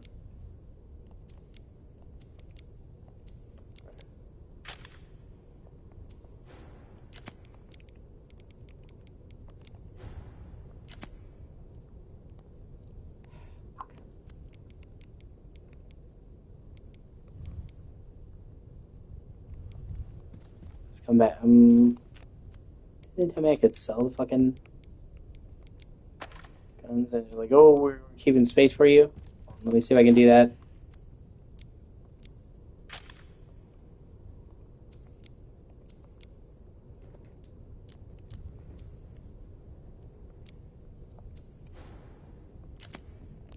I'll just come back for it.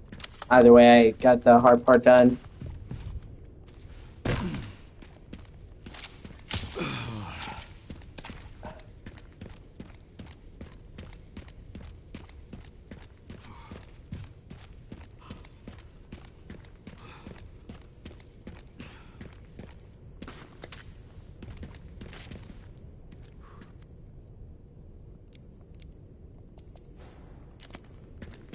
Sucks being so stacked on inventory, man. I swear to God.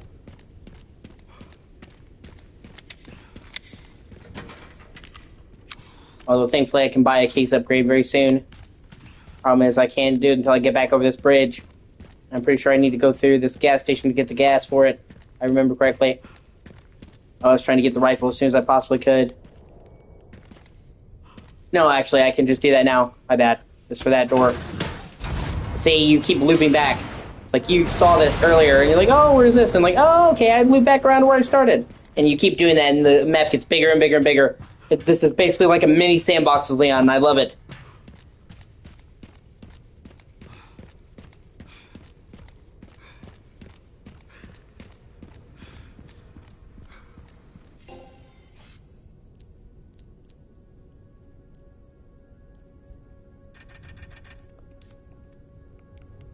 Okay, buy the case upgrade.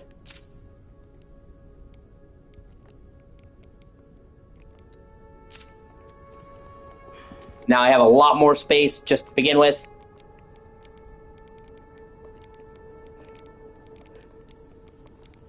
Plus, I got rid of the old rifle, because I'm getting the new rifle. You only need one rifle, really.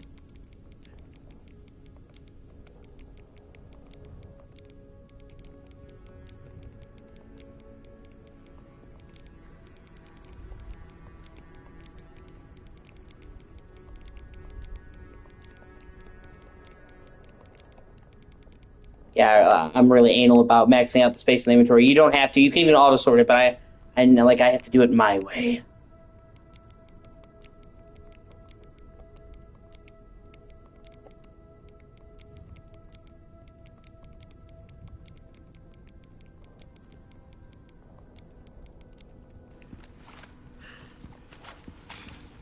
Okay, now I can run back and get that rifle real quick.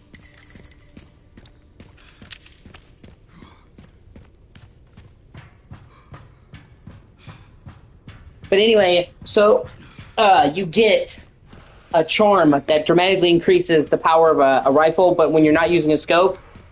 So when you attach that... Oh, I'm sorry. You want some of this? When you attach that to this rifle, it completely mitigates the nature of it, because it's less powerful than the bolt-action rifle, but it has more power without the scope, so you can sit there and headshot enemies and pop their heads off. It becomes one of the most reliable weapons in the game, especially for the ammo you get. So that high-powered rifle with that charm is seriously OP. And I don't see a whole lot of people talking about that. A lot of people are like, why would I use a rifle without a scope? Well, there's many reasons. That's the main one.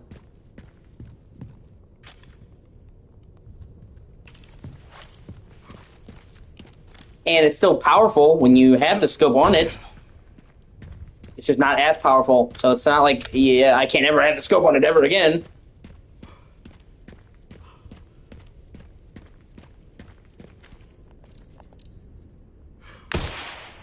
Motherfucker.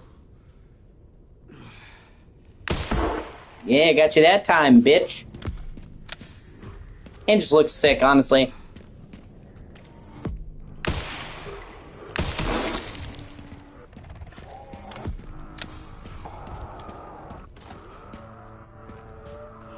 See, I just love that soundtrack and the way that last note carries at the end of the combat. It's such a minor thing, but I love it. It's the little touches like that that takes a good game from a great game. You can have a good game and be that, but it's the little things that give that game the extra oomph that takes an 8 to a 9, 9 to a 10.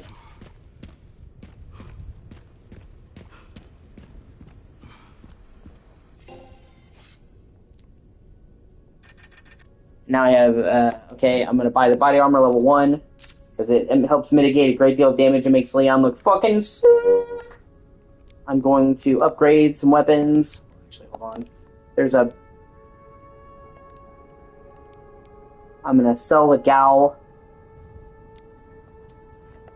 because the Citri V A1 is the best machine gun.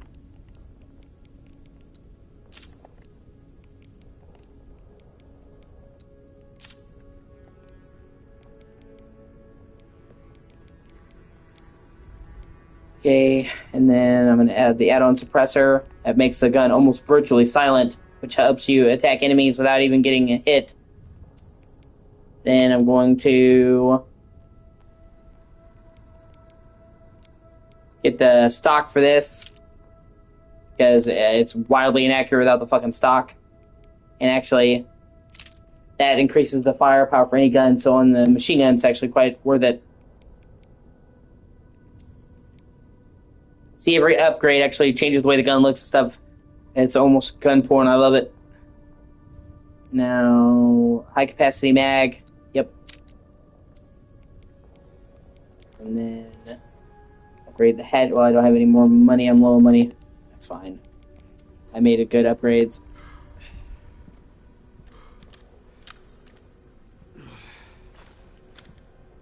Yeah, now we're cooking with gas. And see, the way he looks with the body armor on looks fucking awesome. Looks like he's equipped to go to war. Which, I mean, he kind of is after all the shit he's been through. Leon is basically a one-man strike team at this point. Oh, wait a minute. Is there a crate back here? Yeah, there is. Fuck. Never mind. Forgot there's a BSA camp right there. I think that has the charm. One of them has the charm that upgrades the gun, and the sooner you get that, the sooner you can make this rifle fucking OP.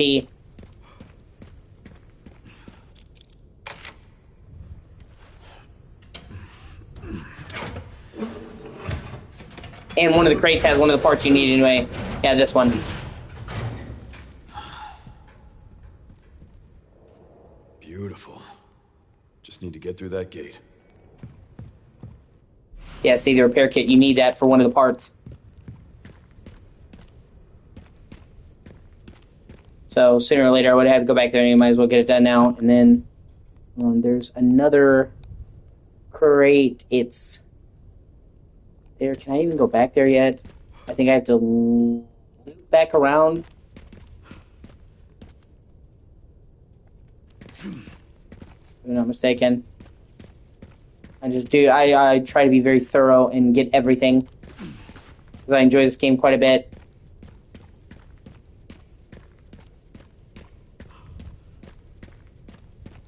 And usually if I really, really like a game and getting 100% isn't totally shitty. There'll be some games where I like the game, but getting 100% is shitty for the game. So it's like, I would play the shit out of this game, but I would never 100% it. It's like, this is incredibly tedious grinding or yada, yada, yada. Some games are fun to play, they're not fun to 100%. But I wouldn't find you, huh, Mr. Raccoon? And see, this thing fires semi-auto, so it can fire really fast. Once you get that thing, that makes it hit harder without the scope, you have 15-round clips. Just pop their fucking heads like candy.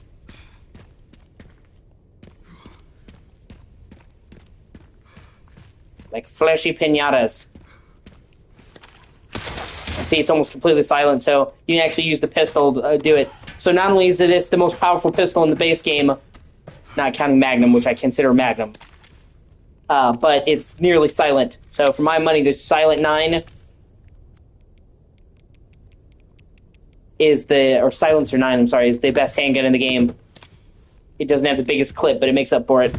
And obviously, if you're going for sheer clip size, you're going to use the fucking machine gun anyway. You don't go for handguns for fucking clip size, usually. You go for handguns for the all-around. That's what this does. And just being able to shoot enemies without alerting everybody is a fucking godsend.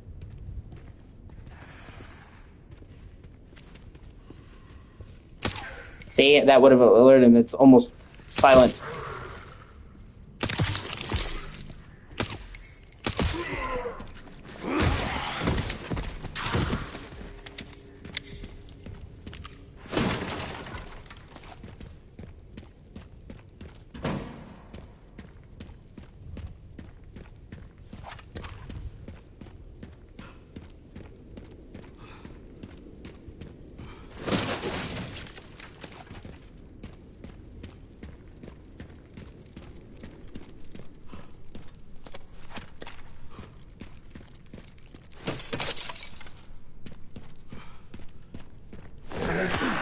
Oh, you bitch.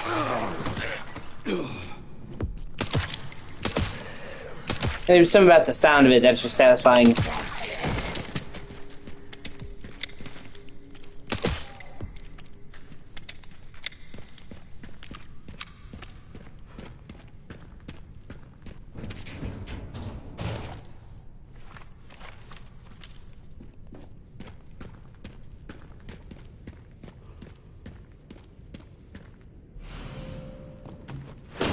Fill this up.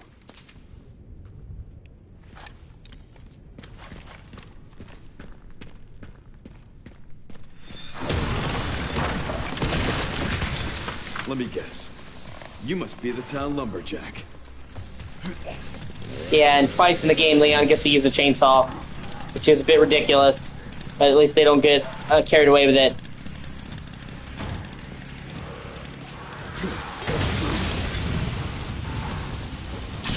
Really? Fuck.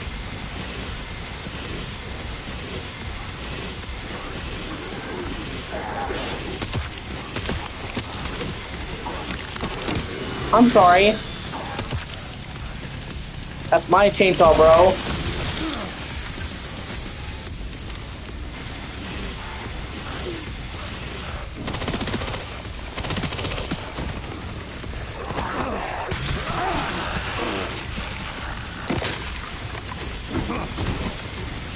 Son of a whore.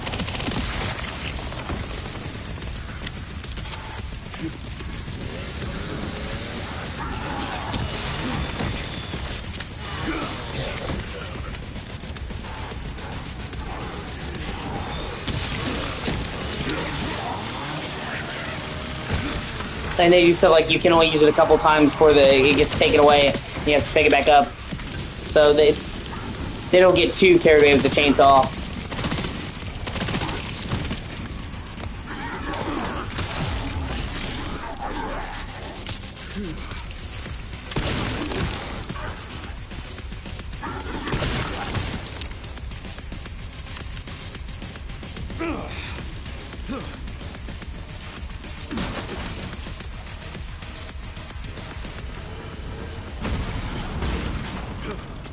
Chainsaw Wars!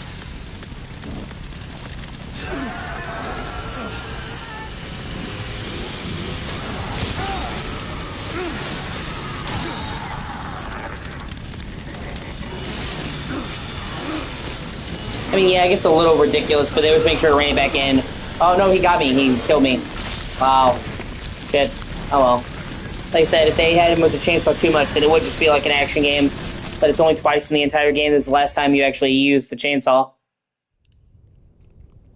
And I think they did that just for fans, really, because people were, like, so tired of the chainsaw being used against them in multiple games. Like, I can finally use the chainsaw. Thank God.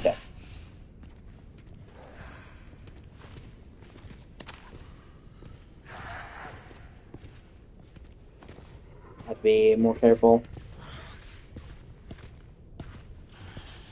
And even with the chainsaw, that guy can end your day real fucking quick if you're not careful. They have checks and balances to stop this from being a full-on fucking shooter with Leon. It's more action-oriented horror, but it's still horror.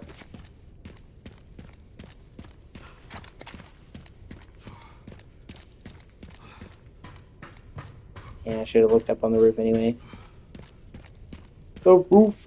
The roof!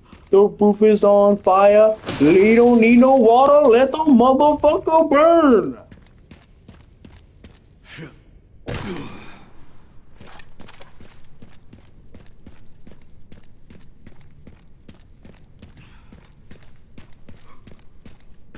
I forgot about that cocksucker. Oh well. Not one thing, it's another.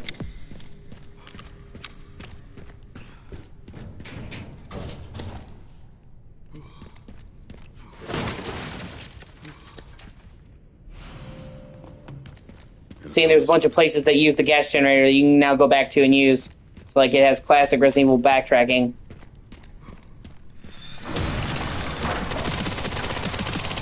Let me guess. You must be the town lumberjack.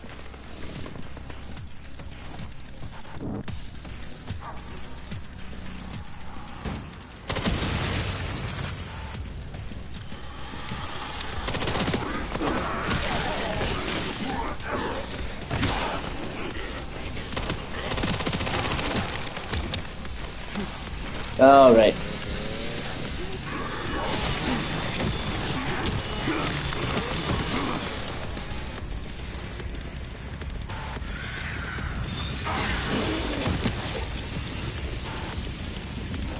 Humana, pow!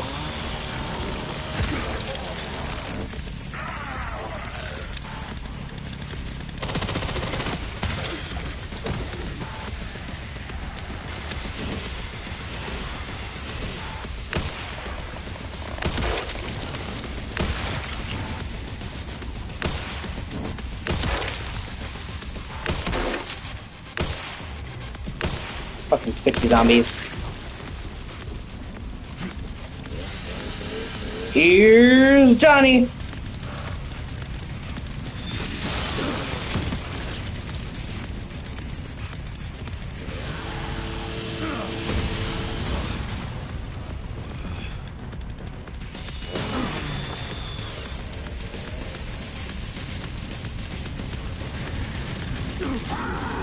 Ah, I keep getting set on fire. Fuck a duck.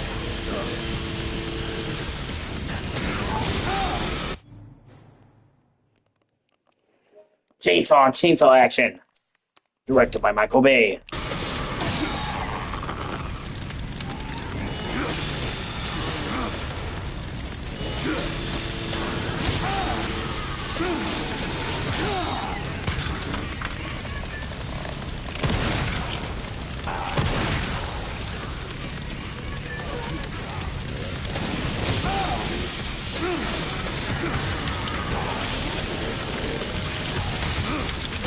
And then it breaks. Or, well, you have to... It basically stops working. So they don't get overly carried away.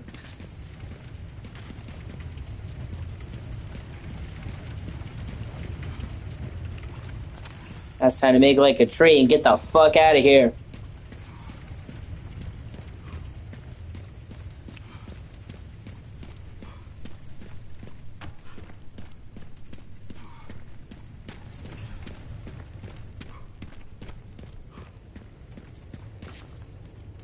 Oh, that's right. I have to fill it up with gas first. My bad. I forgot.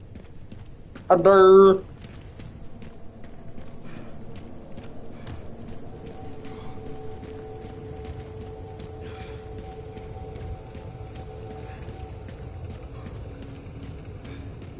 Ah, fuck. It's this way.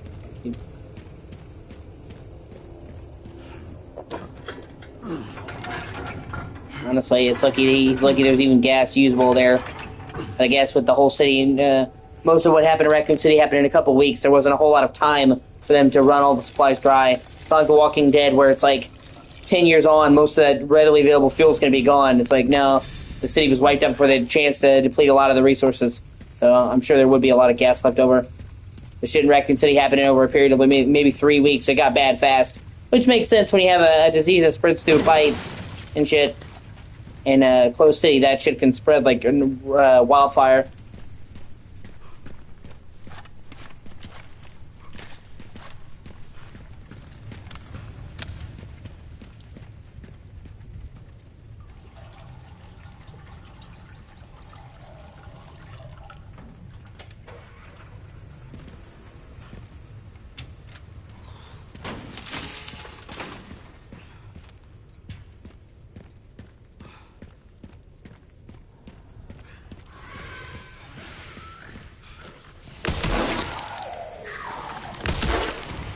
Thought you were gonna fucking catch me off guard, bro, did you? Not today.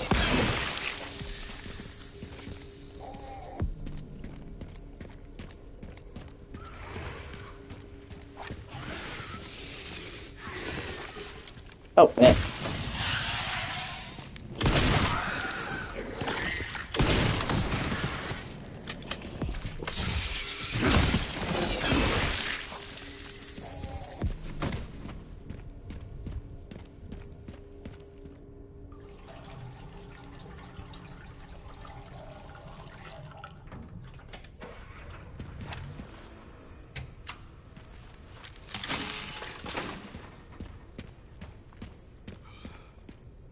All the way up. Nothing can stop Lee. Sweet.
shit. Yeah, the ones with the weapons are no fucking joke.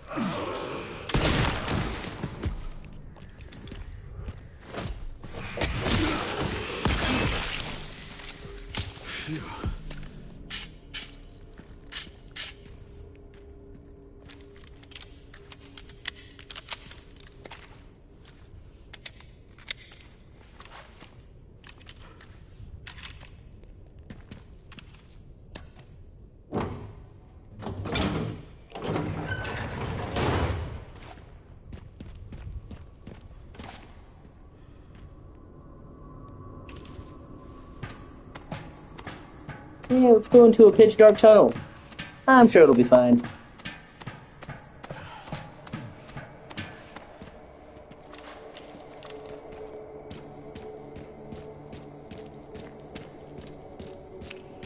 Yeah, this was an easier way to get the Mr. Raccoon, but I knew it was there, so I just shot it from here.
Almost had perfect 3 for 3.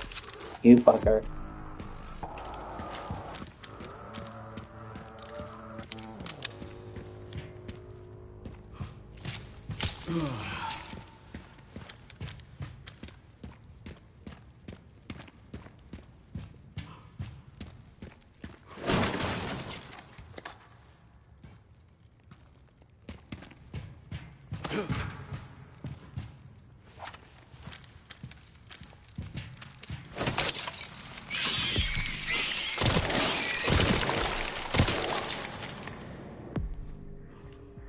Fucking spiders, man.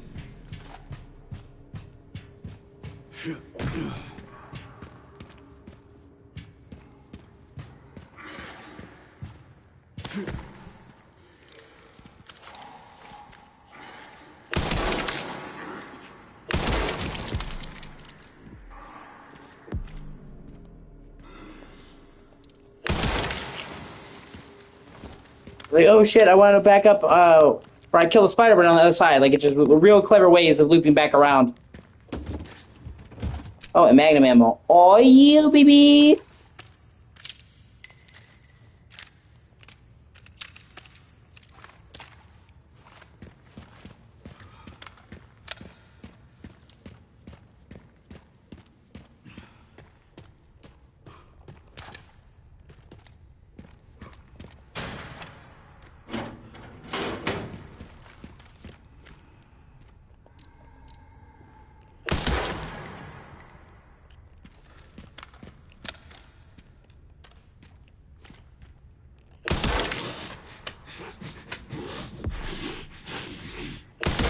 Yeah, you forgot this is my first rodeo, bro.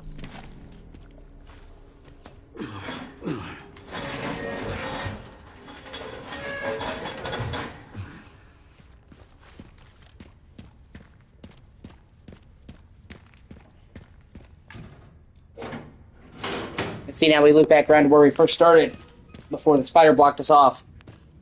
So it's like really, we're all the way back to the beginning. That's really cool. And there was a crate there before we didn't have the key, so it's like, it has a reason why we loop back around to the beginning. Yay!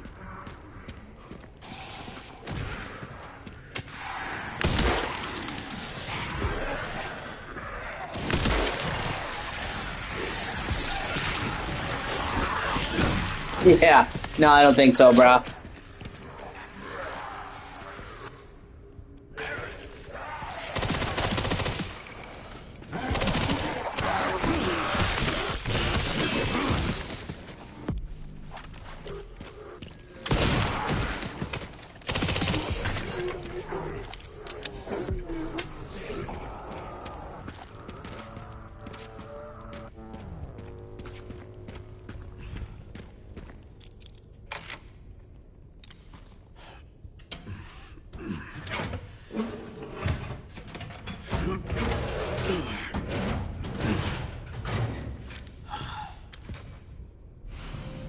See, a term for sniper rifles increases firepower only when the scope is not equipped. But when you have that on this,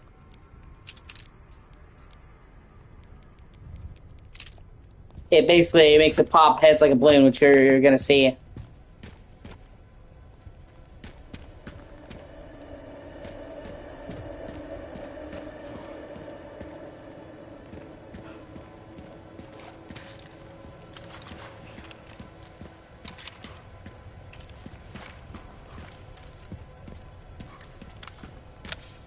And furthermore, whenever you play a new playthrough, you actually keep the charms. It's the only thing that carries over. So the second playthrough, you can just have this charm right away.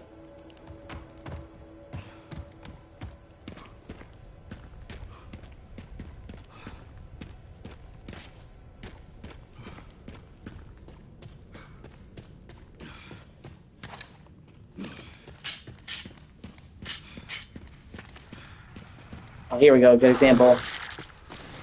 Oh, fuck. Oh, it'd be a good example if I could actually land a shot. See? One shot took him down. Really powers up the rifle. When you combine that with the fact that this thing has a really large clip, this comes the fucking head popper. And it's cool because it's counterintuitive. It's like, using a sniper rifle without a scope? But it works. Call it. I'm gonna call this the Todd Howard of sniper rifles because it works. It just works. It just works. Leon, do you still think about what happened there? Every day. That night.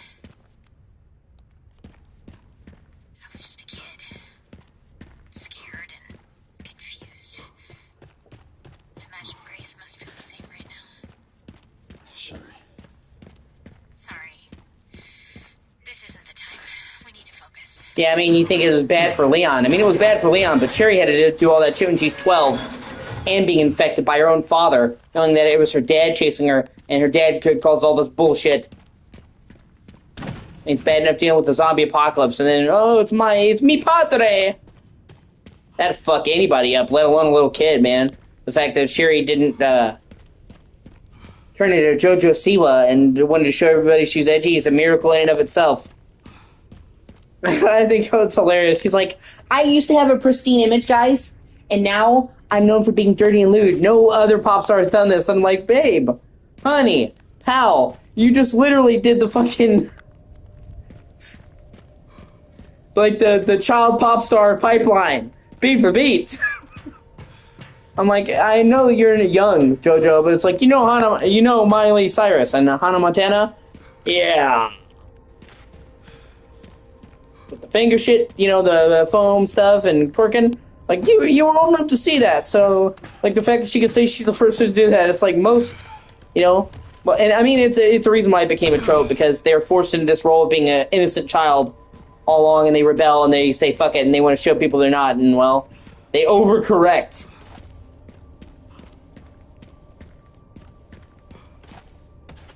But just like, so I know he's done this before, and I'm like, okay, cool.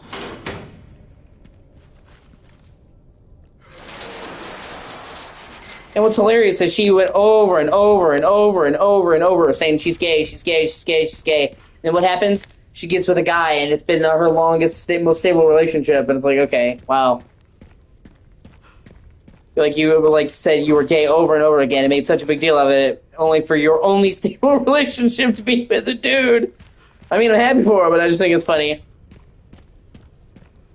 It's like, it'd be like if I said, you know, I'm gay. And then, like, I had only brief relationship with dude, and then the one time I get with a girl, I get married to her. It's like, yeah, are you really gay? Really? Were you just kind of, feeling it out? I mean, I don't care one way or the other. Whatever makes you happy, but I think it's funny.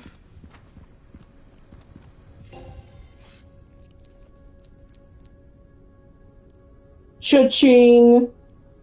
Dollar bills. I do want to get body armor level 2. You know, I do.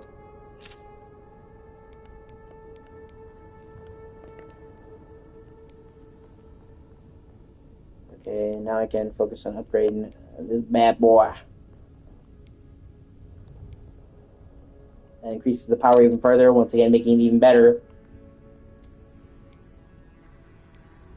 I don't ever upgrade Requiem. I mean, it's cool, you can upgrade it, but it's like you get such little fucking ammo for it that it's just not worth it, man.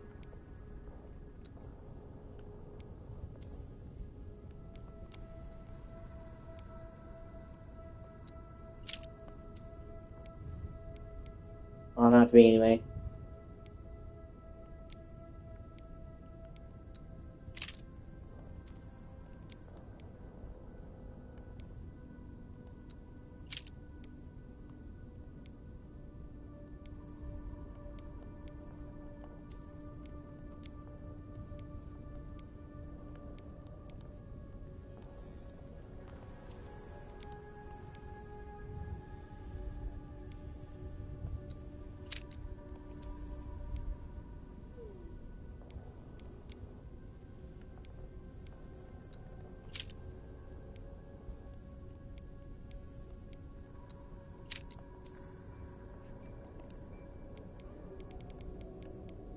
Okay, that's enough improvements right now.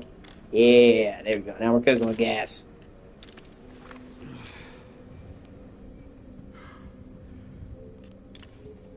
Oh, actually, hold on. Yeah, at the sight, because it's only 1,000 and it makes a difference with this gun.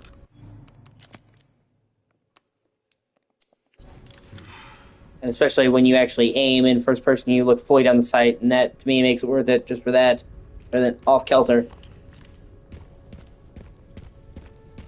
And you can even have it set up so that guns with sights, you switch from first to third, or third person to first person when you use them, which is cool, but it's just, I don't like the swapping. I either do one or the other.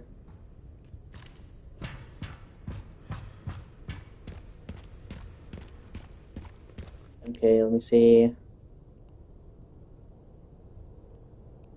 Oh shit, I missed a grenade. Let me go back and get it.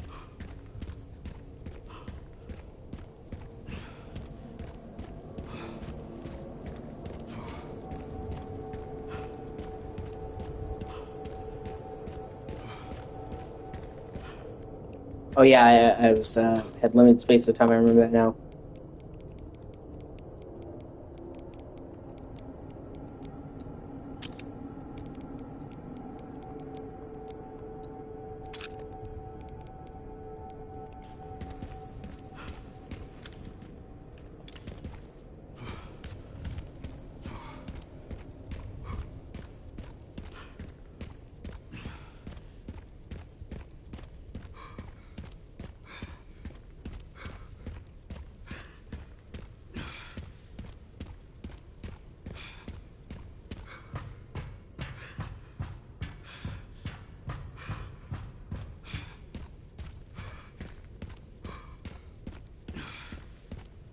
I'm going to save it. I'm going to take a break. This part's long enough.